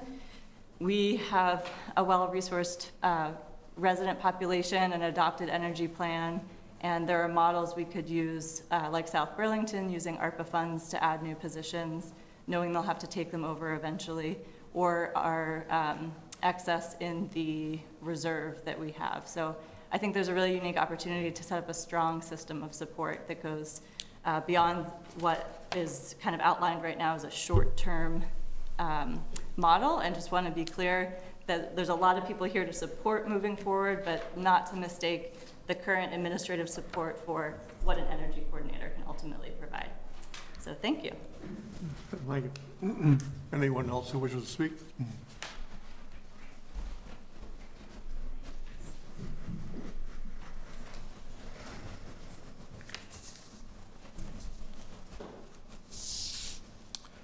Good evening. My name is Brian Forrest. I'm the volunteer town energy coordinator and a member of Sustainable Williston.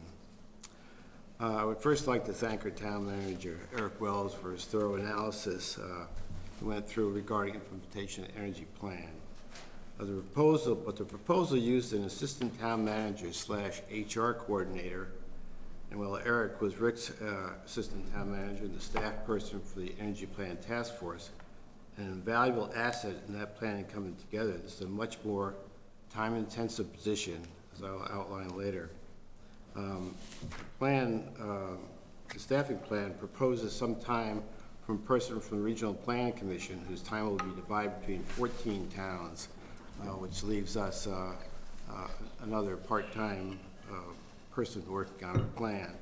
An AmeriCorps volunteer that I don't think will materialize, as that position is meant for poor and underserved towns, and we are neither. The plan is proposed to then review their progress over 7 years to determine if these folks are performing up to expectations. This could put us years behind where we need to be if we are to keep our planet from uncontrolled heating. I also, talking about Jeff, mentioning the town coordinator at last month's meeting, and I was surprised that it wasn't included as part of the staff person. From the RFP for Hartford's energy coordinator, the position will require a person of knowledge who can work with this board to establish and write RFPs for studies and projects, develop annually the town's energy program budgets, apply for grants, act as liaison between town departments and energy projects, manage energy consultants and contracts, review project permit applications, and systematically review the implementation of the energy plan. In other words, a full-time energy coordinator. It also needs a functioning and funded energy committee to work with the energy coordinator. I encourage this board to make both these happen soon. Hartford, Vermont, with a population slightly smaller than ours, passed the Climate Action Plan last month, then become carbon neutral townwide by 2030, and had a full-time energy coordinator for 10 years and just hired their second one, and has a robust energy committee and a climate advisory committee. They had 30 diverse members and a consultant working on their recently passed Climate Action Plan. They're moving forward. What is stopping us from doing the same? We've contributed to this crisis. We need to be responsible for correcting it. We need to stop treating the climate crisis as a minor annoyance that gets crumbs from our taxes administered by whomever we can find, rather than the public safety crisis that it is, a greater threat to the citizens of Williston than fire and police protection, which we allocate millions of dollars a year. Williston is not a poor town. We have the largest grossing revenues in the state since 2005 and are in line for receiving over $2 million in ARPA funds. South Burlington is funding 3 positions for ARPA money. We have no excuse for not funding an energy coordinator and our energy plan. We need you to work with our energy coordinator, our energy committee, the town manager, town departments, civic organizations, and town people, figure out how to get things done, how to raise the money, how to prioritize our efforts, who to hire to get these things done. We have only a few years to get this right. There's no do-over if we fail in our thinking. Climate change is the defining issue of our generation. We can't tell our children that we thought protecting their future was too expensive, but a new police dispatcher was not. For our children and grandchildren to have any chance of surviving the effects of our heating planet, I ask you to hire an energy coordinator, create an energy committee, and fund them both rapidly and with urgency. Thank you for giving me the opportunity. Thank you. Anyone else who wishes to speak? Yes.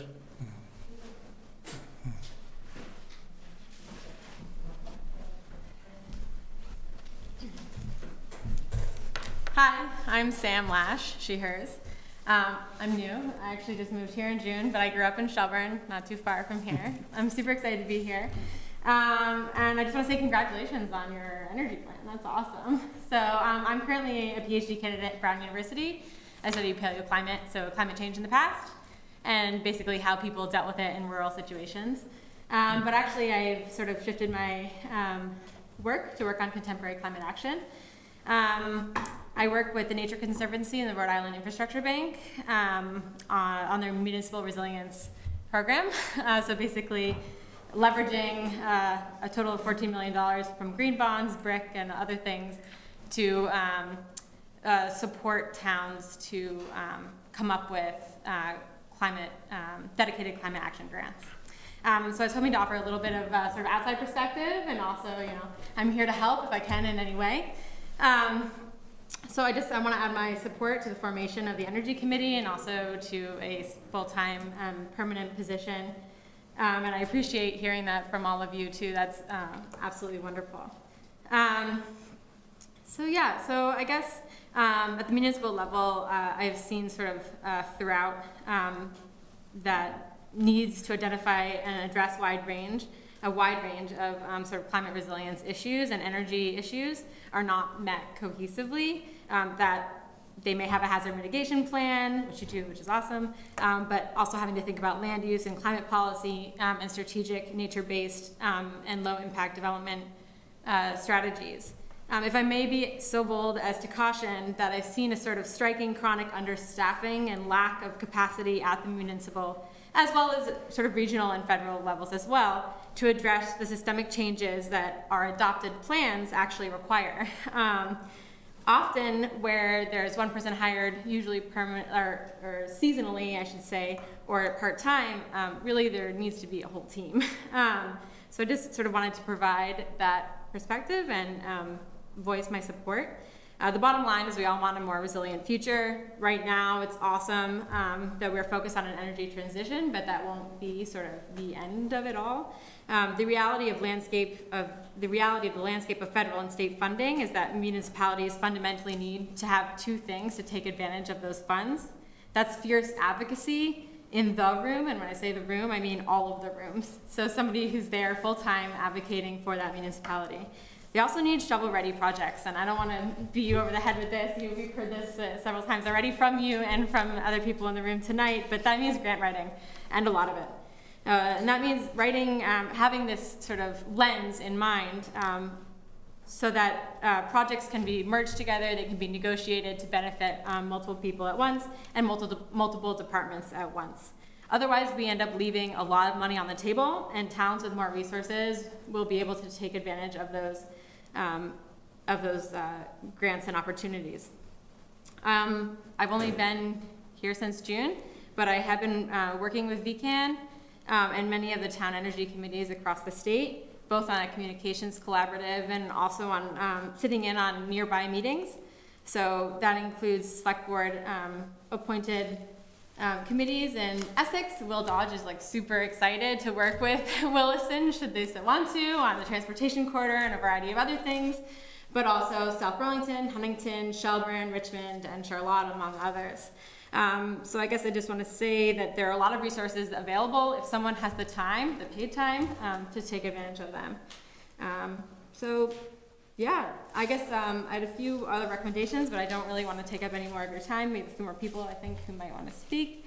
But I just wanted to say I hope to see that in addition to the Planning Commission, also Public Works, and others being involved. I hope membership, again, would include at least, I said at least 2 paid spots, not only for low income, but also for young and diverse members of our community, and our growing community at that. We are definitely one of the municipalities in the Chittenden County that is growing. The charge, again, revised or amended by the select board, I think is wonderful flexibility, but I would love fixed expectations. So annual reports and an annual review, I think, is key to get in that language early. I had noted the same advisory sort of issue, but I think that will come up next time at our conversation about the energy coordinator. I guess I will leave it at that, but I'm excited to see how a committee and a potentially permanent position would evolve in the town of Williston. I think in 3 to 5 years, in addition to energy transitions, we'll be talking about water. So droughts have been increasing since my entire lifetime in Vermont. And we'll be talking about topsoil. Fundamentally, we're an agricultural state, so we've got to get to thinking about that, how we're going to provide ourselves food as well. So thank you. Thank you for your time. Thank you. Any further comments from, yes, sir?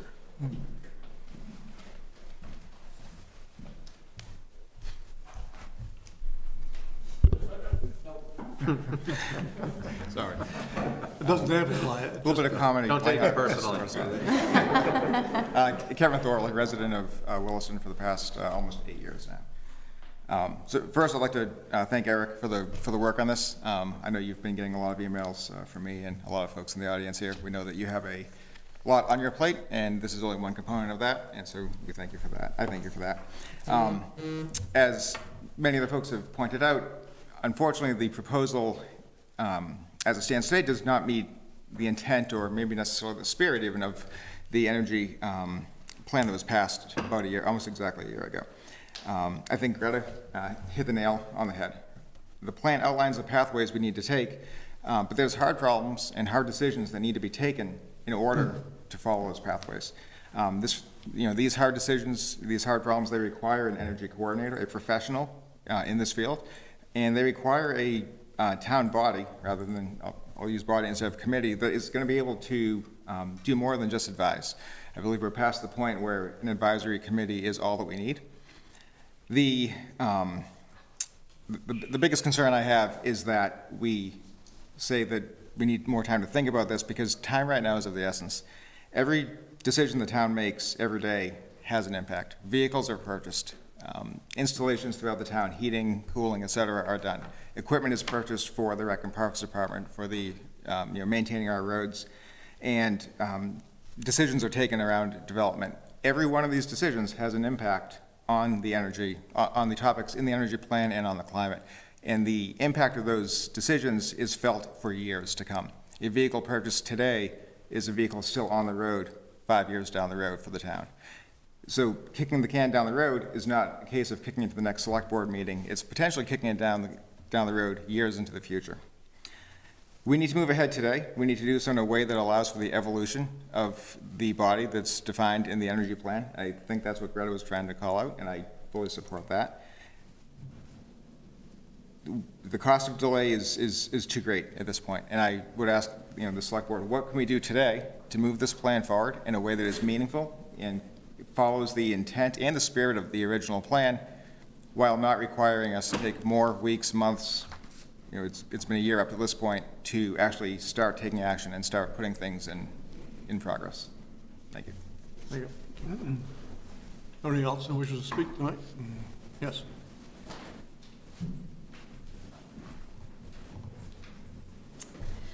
Kim, Harding Mercy, and I've been in town since 1993 with a brief sojourn to a different town, but I'm back. So I just want to reiterate that those of us who are reading the science on a regular basis, it's pretty depressing. And just today, I got a document that said peer-reviewed science is now saying that 1 in 5 deaths worldwide are caused by burning of fossil fuel pollution. 350,000 people in the US die every day. I think if you're reading the news, the fires, the floods, the droughts, it's terrifying. And your energy plan is very helpful and specific, and Eric was involved in that. Some of our sustainable Williston people were involved in that. It's very specific. It asks for the energy coordinator and the energy committee to do very specific tasks that no one is yet doing, because they're the hard tasks of transitioning municipal residents and businesses off of fossil fuel to heat pumps, electric vehicles, and weatherization.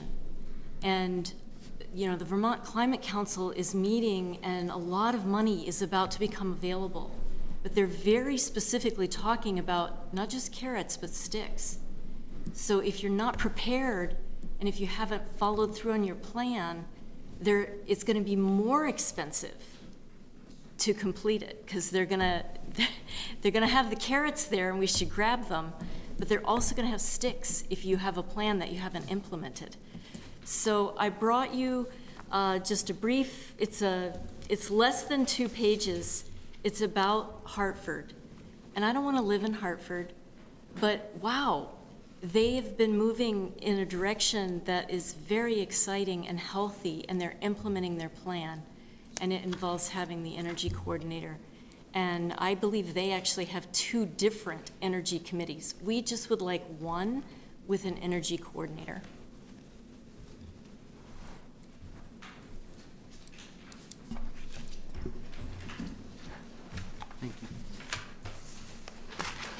Thank you.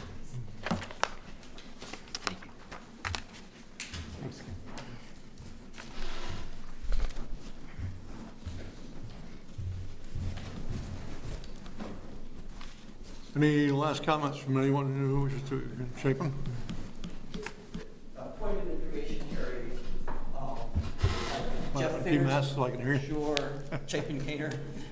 Jeff Fares had asked at the last meeting, which I watched online, for energy coordinator position to be considered in the current fiscal year's budget, and I may have misinterpreted the packet as trying to address that, and can you clarify, because I had some comments related to the energy coordinator itself, which I didn't give because we were talking about the committee. Right.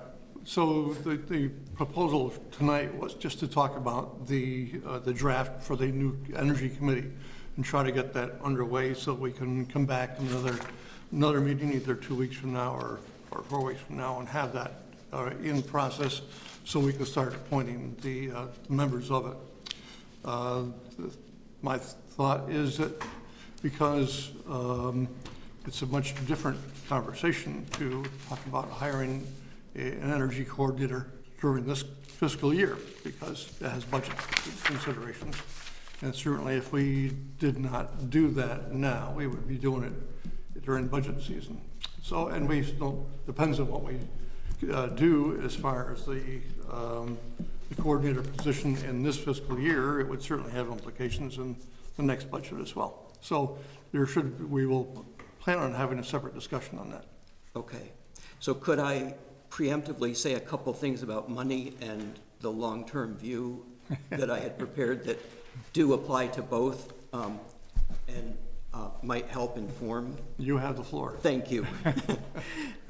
So the state of Vermont established the Comprehensive Energy Plan in 2016, and it was in response, and that set goals for what Vermont's doing, and that's what the Climate Action Council's working on right now. I would just like to say that the first goal in that plan was to reduce greenhouse gas emissions with a 50% reduction below 1990 levels by 2028. And so you can see between 2016 and 2021, and you may know Vermont has not made any motion in that direction. So I just want to say we're trying to carry out a 2016 plan with 2016 goals. In accordance with that, you as the select board appointed that task force that Eric oversaw through 27 meetings over more than a year to develop the energy plan. And then your town planning commission held hearings and worked with it, and all of us worked with CCRPC staff help. And that resulted in the plan given to you in May of 2020, which you adopted in the fall of 2020. And so we are now a year past adopting the plan, which is why I think a lot of people feel like, you know, what are we waiting for? Last year, when you adopted the plan, several select board members very appropriately said, you know, we're in a pandemic. We don't know what's going to happen to our local option tax. We don't know how our funding is. We're cutting all our budgets. Know that we're not going to be able to fund this position right away, even though it's number one in the plan. And I really appreciated that honesty. But it turned out that the year of COVID did not hurt us financially. And in fact, there are funds that we didn't expect now available. So not to consider doing this in this current budget year doesn't make sense, to me at least, as someone that worked hard on this plan, getting it here. I would like to say too that the Planning Commission, we on the Planning Commission considered hedging on the energy coordinator position, but we just didn't see how this plan could be carried out without a staff person overseeing and grant writing, et cetera, and I don't need to go over any of that. So how can we position ourselves to take advantage of grants and other incentives that are already in the pipeline for meeting the climate change? And this is a little bit what Brian was talking about. And keep in mind that many of the pathways will save Williston residents and businesses money. Pathways such as better weatherization of homes, more efficient appliances, more generation of electricity on people's roofs and in their yards. These are all things that put money in the pocket of residents that you represent. Some of the goals will reduce municipal costs, not only savings of fuel and electric use, but also in less need to upgrade intersections if we can make good progress on the land use and transportation pathways that reduce the number of automobile trips in town. If we meet our renewable energy production goals, which are primarily solar, they will put money in the pockets of businesses as well as residents. And just as an example, you have in the solar orchard back here, I think about $30,000 worth of electricity generated every year, because you invested in that, and it's paying for itself in less than 10 years and has a perpetual payback to the citizens of this town.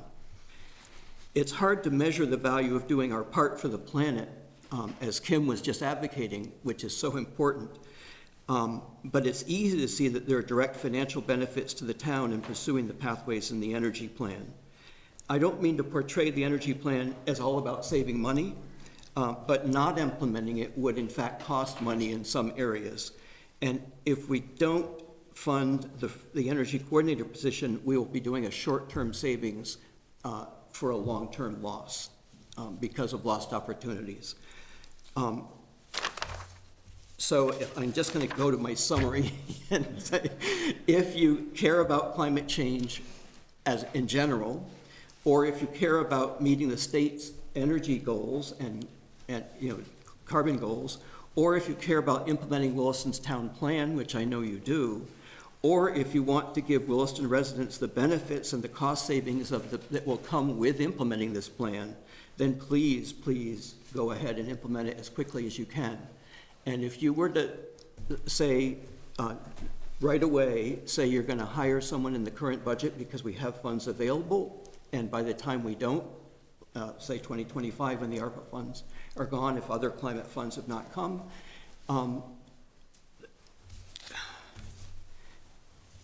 sorry, I lost that train of thought, but oh, I know what I was going to say. If you were to approve it right away, even if the funding is somewhat temporary, by the time you created the job description and interviewed maybe in January, we're talking about maybe having an energy coordinator in March. And so whatever the annual cost would be, it would be maybe a quarter of that in this fiscal year. So I really don't think you should let the money part about this year affect your decision. If we wait for the budget process and we wait for the budget to be approved in March, and we are probably not going to have someone on staff till late in the summer at the earliest, is my guess. So I just think it would be nice to get a jump on this for all the reasons that I mentioned. Thank you.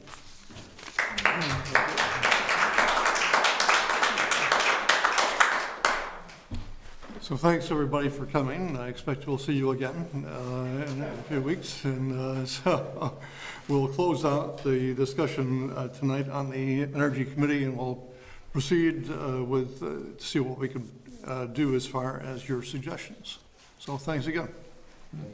And move on then to Before we do, Terry. Yeah. So similar to Chapin, first my admission is I was confused when I read the material that was in the select board packet. I had assumed that this was a proposal that dealt with the Energy Committee as well as what was the energy coordinator position, but a rethinking of it. I've learned that that is not the case. And I'm looking to Eric a little bit to help too. Is there something you are able to tell us about what is the thinking about how the energy coordinator will fit into? I'm hearing that there is going to be discussion about an energy coordinator position. I'm just curious about what is it we can learn tonight. I'd like to know what we can learn tonight about what the energy coordinator position that's being envisioned, how it will work, how it will implement the energy plan. Yeah, the board has a lot to think about. So my intent with that document was try to think about the committee aspect of it, but then think about the administrative piece of it and what some and my bad for missing on that. I do apologize for that. Oh, that's fine. Yeah.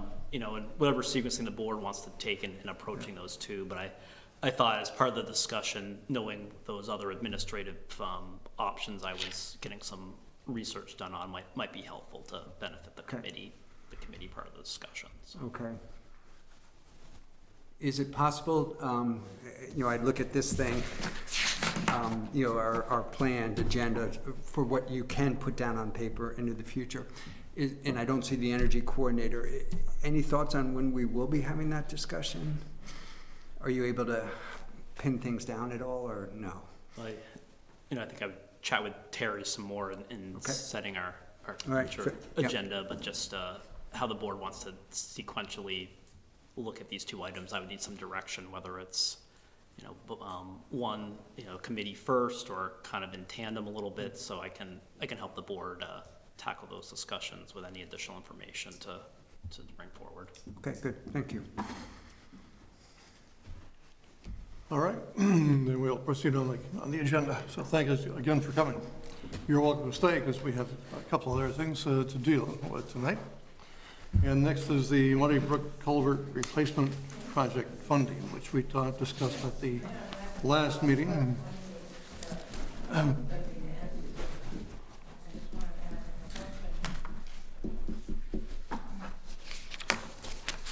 And so we have, Eric will talk a little bit about that and the recent information we received from the town attorney.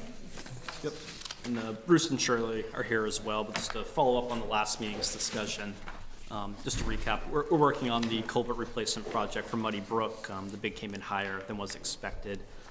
The town is considering before the board how to make up a shortfall in funding.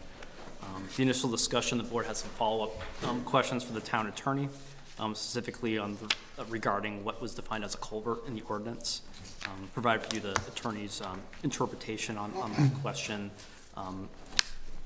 Attorney's viewpoint is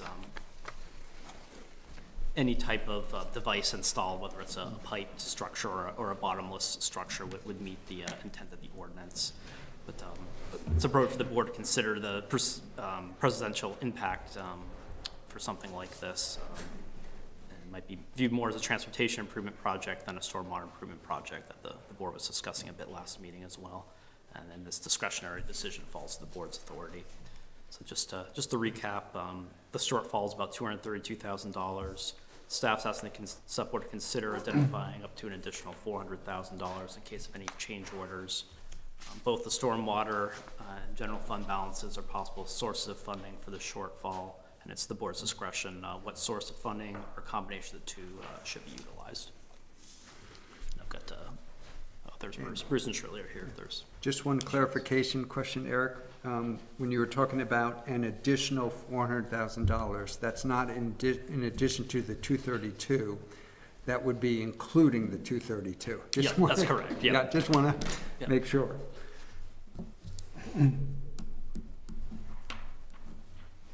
So the question is, do we do it from one fund or only, or from both funds? Yeah. And there's a suggested motion, but you need to put some monies into left it pretty open for the board. If the board does lean towards stormwater, you'll see in the memo the attorney advises making some additional findings in that motion. So, well, I'll start the discussion. Well, let's have an motion first. Oh, okay.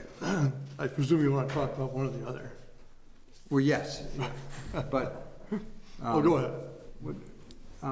My thought is, and I think our attorney kind of picked up on it, is, what is the potential impacts down the road of using the stormwater fund, and what is this project really about?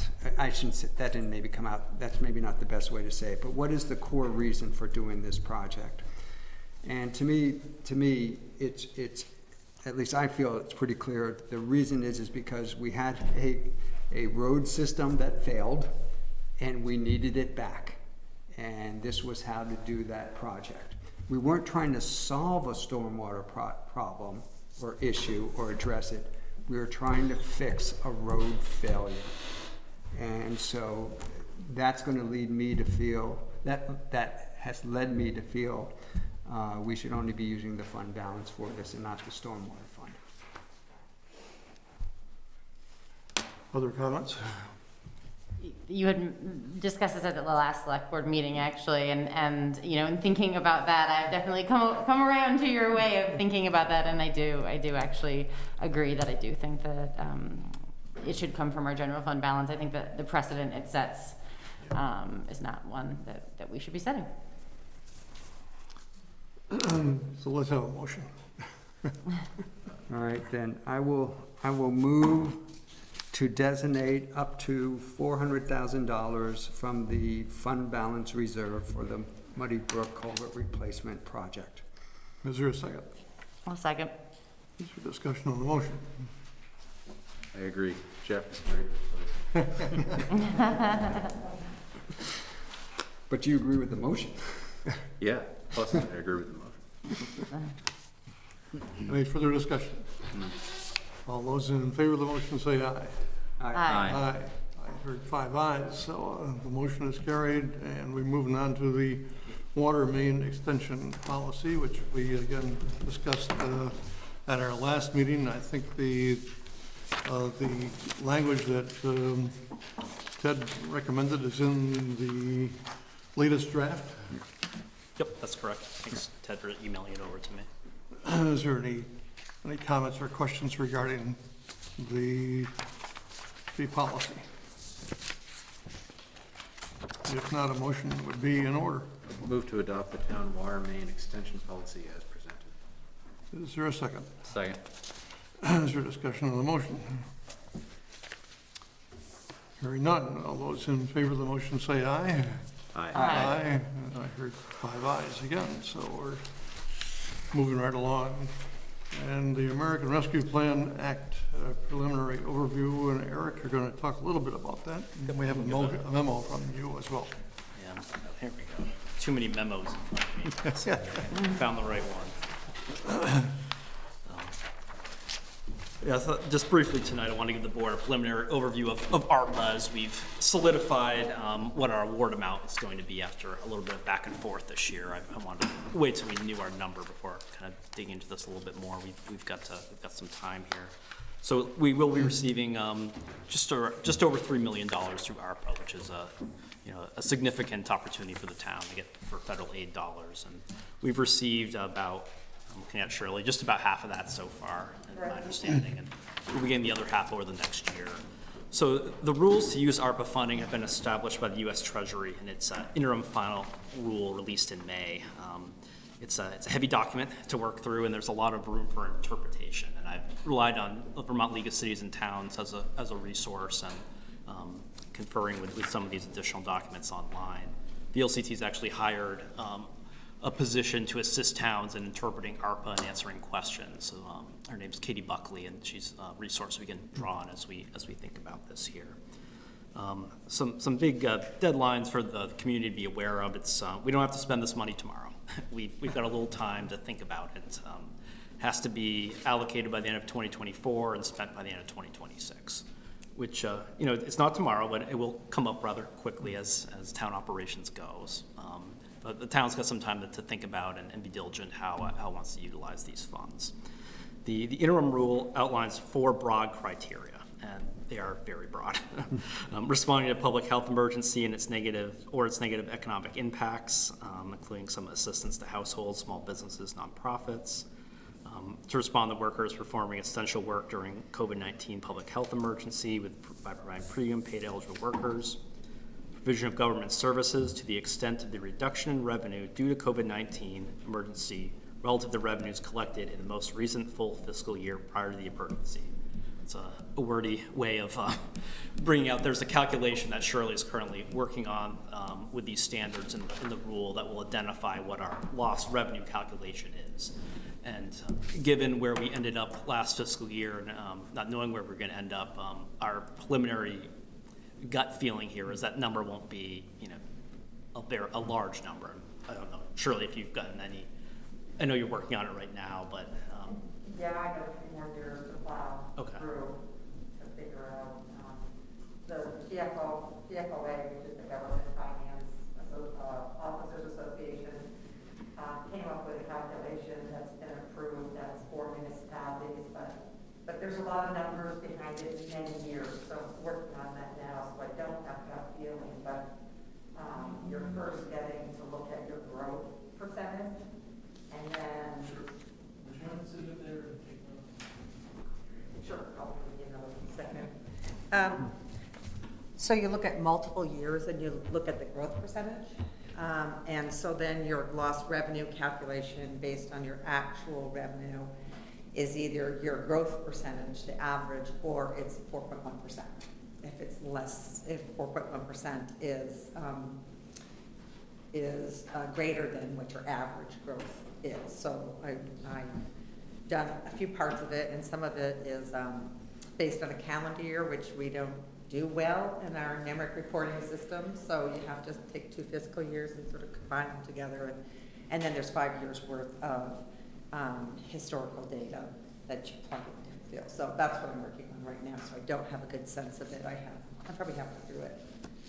So When Shirley has that number, we'll share it with the board, but through looking at ARPA, that is the most flexibility, I'll call it, in terms of using the funds. Where it's lost government revenue, it can be applied in any type of government operational capacity. As the board thinks about possible future applications, that number of that 3 million is what is the most flexibility to use. Okay. And then the last area is making investments in water, sewer, broadband infrastructure, which has a lot of potential application to think about as well. Then there's expenditure categories. I won't go through each of them. They're in the memo. So what I've asked department heads as a preliminary step, just to start thinking about this, looking at these broad criteria, and to start making a list of possible ideas. I think that's one of many pieces to this. What I wanted the board's feedback on was I can draft a process proposal to be thinking about this and present that to the board moving forward, and thinking about the public participation and involvement piece. I was thinking of VBR, done some reporting on it this morning on the way into work, and just hearing about how other towns are starting to approach this discussion. And at the board's discretion, another thought I had is you're going to be tackling the FY23 budget coming up here soon, so we may want to start designing the process, but maybe jump into the process after you've got a town meeting warning established. And it might also dovetail into a bit of thinking about water and sewer budgets into the future as well, just some initial thoughts. But and we'll certainly have more information and more feedback. And the great thing about this is every town is receiving ARPA money, so I've got a good network of manager peers, and we'll be talking about this at our conference coming up, and we can learn from each other and get some ideas, and also think about leveraging other funds that are out there as potential match dollars. And the state's receiving ARPA money as well, so understanding what might be a state grant application versus a local allocation to achieve some of these goals. So it's kind of where we are right now. Welcome in any questions the board has on the first overview of this. How, I mean, I'm assuming there are going to be regulations that the federal government will put out in the Code of Federal Regulations and all that. So this may be answered in the future anyway, but just the 4 categories include respond to public health emergency or its negative economic impacts. And then the other 3 don't really seem to be where my question is leading. The 7th expenditure category says public health and infrastructure. So I'm wondering, like, can we implement some of the energy policies with this money, or are they going to say, wait a minute, global warming, that was way before COVID? And I guess we'll find out what the regulations say, but that's one of the areas I would ask be explored. Yeah, that's exactly the questions I've had and the challenges here with these broad areas, and we're not asking the government saying, hey, we're going to use the money on A, B, and C project. They put it in our bank account, then we spend it, and then we have to report to the government how we spent it. So I want to make sure before we spend it, we've got to That's what scares me. Yeah, me too. It's kind of like doing your taxes when your taxes are really complex, where you're like, well, I took that deduction and I thought it was okay, and that's 3 years later, and here I am sitting with you, sir, and you're telling me it's not. And it turns out I don't have the money to give you back, and I think that's what I'm worried about with the town. Is like if we spend money on weatherization or electric vehicles or something like that, and then it comes back that well, that's nice, but that wasn't anything to do with the pandemic. Then I'd rather know that going in. Yeah, me as well.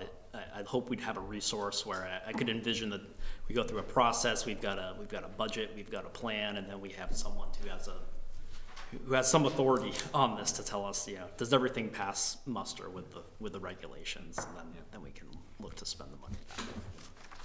In a perfect scenario.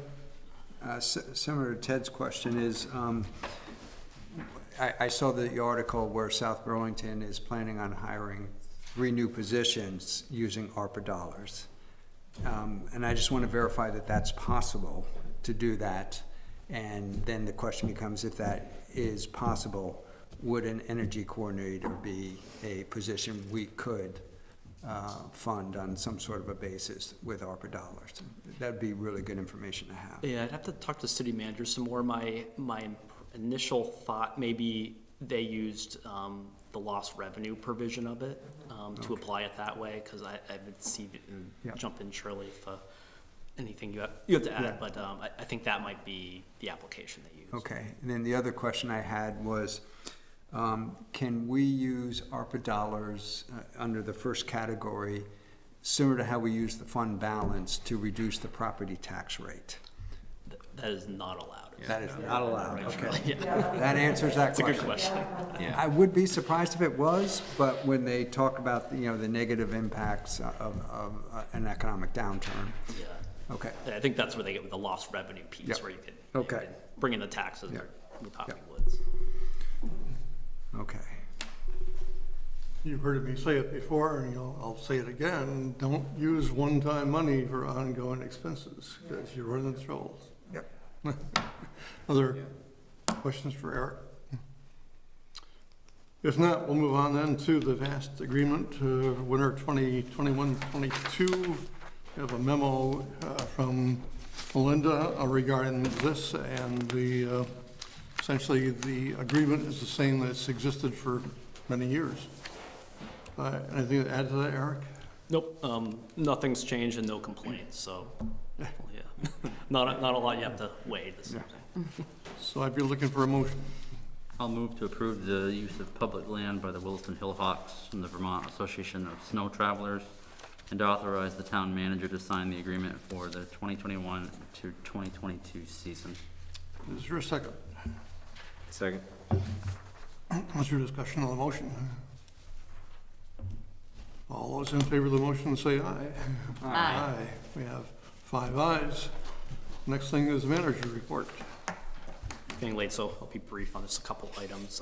Looks like we're planning to schedule the select board retreat on Tuesday, October 12th. I think I've heard back from most folks. If you haven't, just let me know. We're going to have our overview of the fire services analysis report with our consultant and staff, and expect to get this report to me this week. Hopefully, I know the consultant's doing final edits and proofreading, so I know it's an extensive report, so I'd like to get it to the board with plenty of time to review. And this retreat will be a deep dive into the report and overview of operations and thoughts moving ahead for service. And then also on fire, our 2 new apparatus have recently been delivered. You may recall bond vote approved in 2018 for the mini pumper and the Quint. The Quint is multifunctional and provides pump, water tank, fire hose, and a new aerial and ground ladders.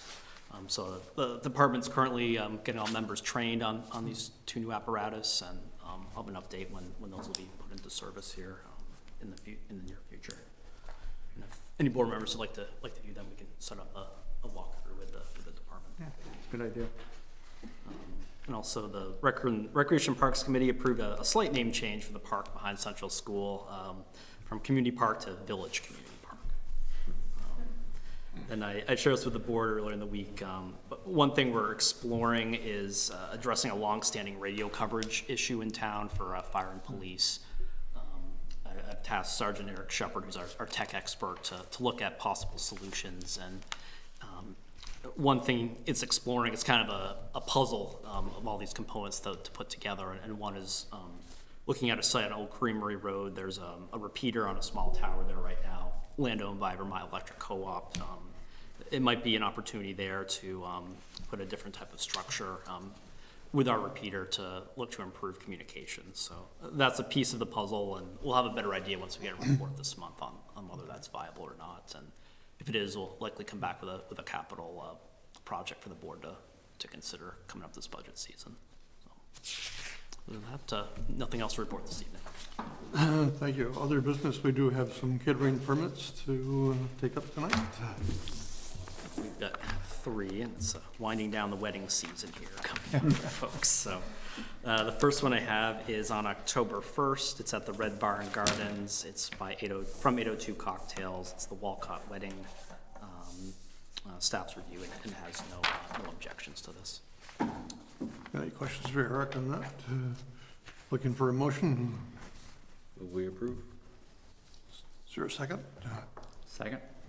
Any discussion? All those in favor say aye. Aye. We have 5 yeses. Next. Next one, same caterer, 802 Cocktails, and this is at the Isham Barn. It's a wedding. It says Isham Wedding, so it's Isham Family Wedding, maybe. It's on October 9th. Again, staff has no objection to this application. Any questions for Eric? Looking for a motion? We approve. Is there a second? Second. Any discussion? All those in favor say aye. Aye. Aye. We have 5 ayes. One more? And the last one is also on October 9th. There's a bike race taking place at Catamount Outdoor Family Center. We spoke to Melinda about this, and we've approved a special event for this. It's alcohol service, and I followed up with them to talk about what the alcohol service would look like, and they said from 11 to 5:30 in a designated area near the finish line, cans only. So I ran this by staff and police chief, and staff didn't have objections to that structure to consider here. Any questions? Yes, this raises a question. Is this on town-owned property?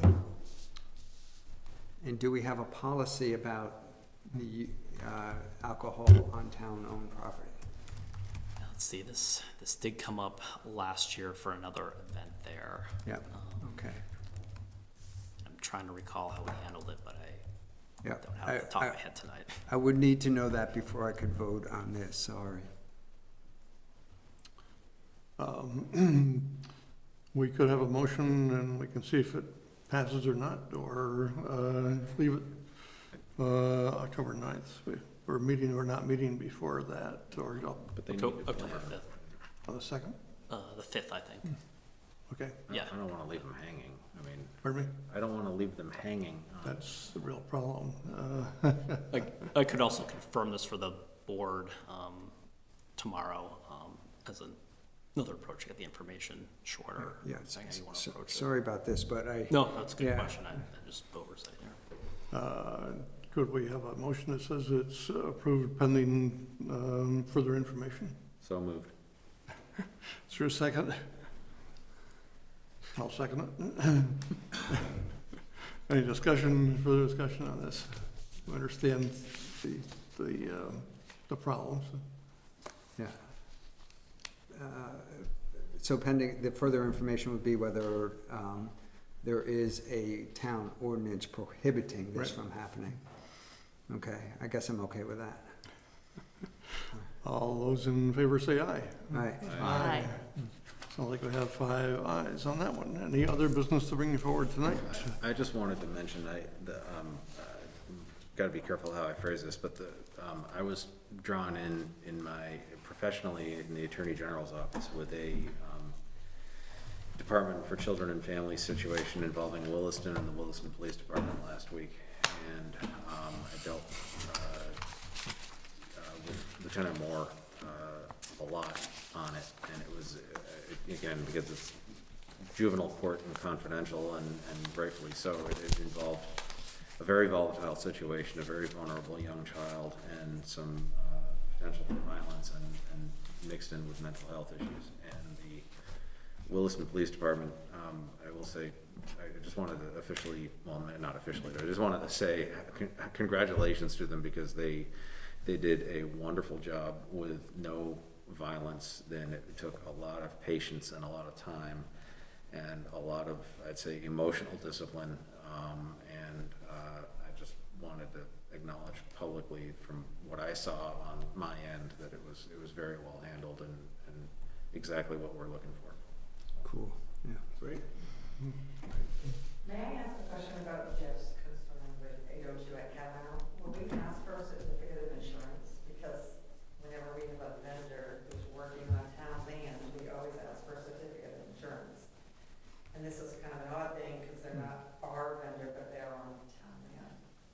I'll check with them, Shirley. Just to be clear where they're delineating for the service area, because there is some area that isn't town land, so maybe that's their potential. Yeah. I'll get that confirmed for the board Okay, tomorrow. good, thanks. Any other business? Just report that I was at Adams Orchard on Sunday in a different role, and Duke the dog, the comfort dog, was there along with his handler, and he was a hit. They sold a lot of little dogs. So if there's no other business, then I'll call us adjourned.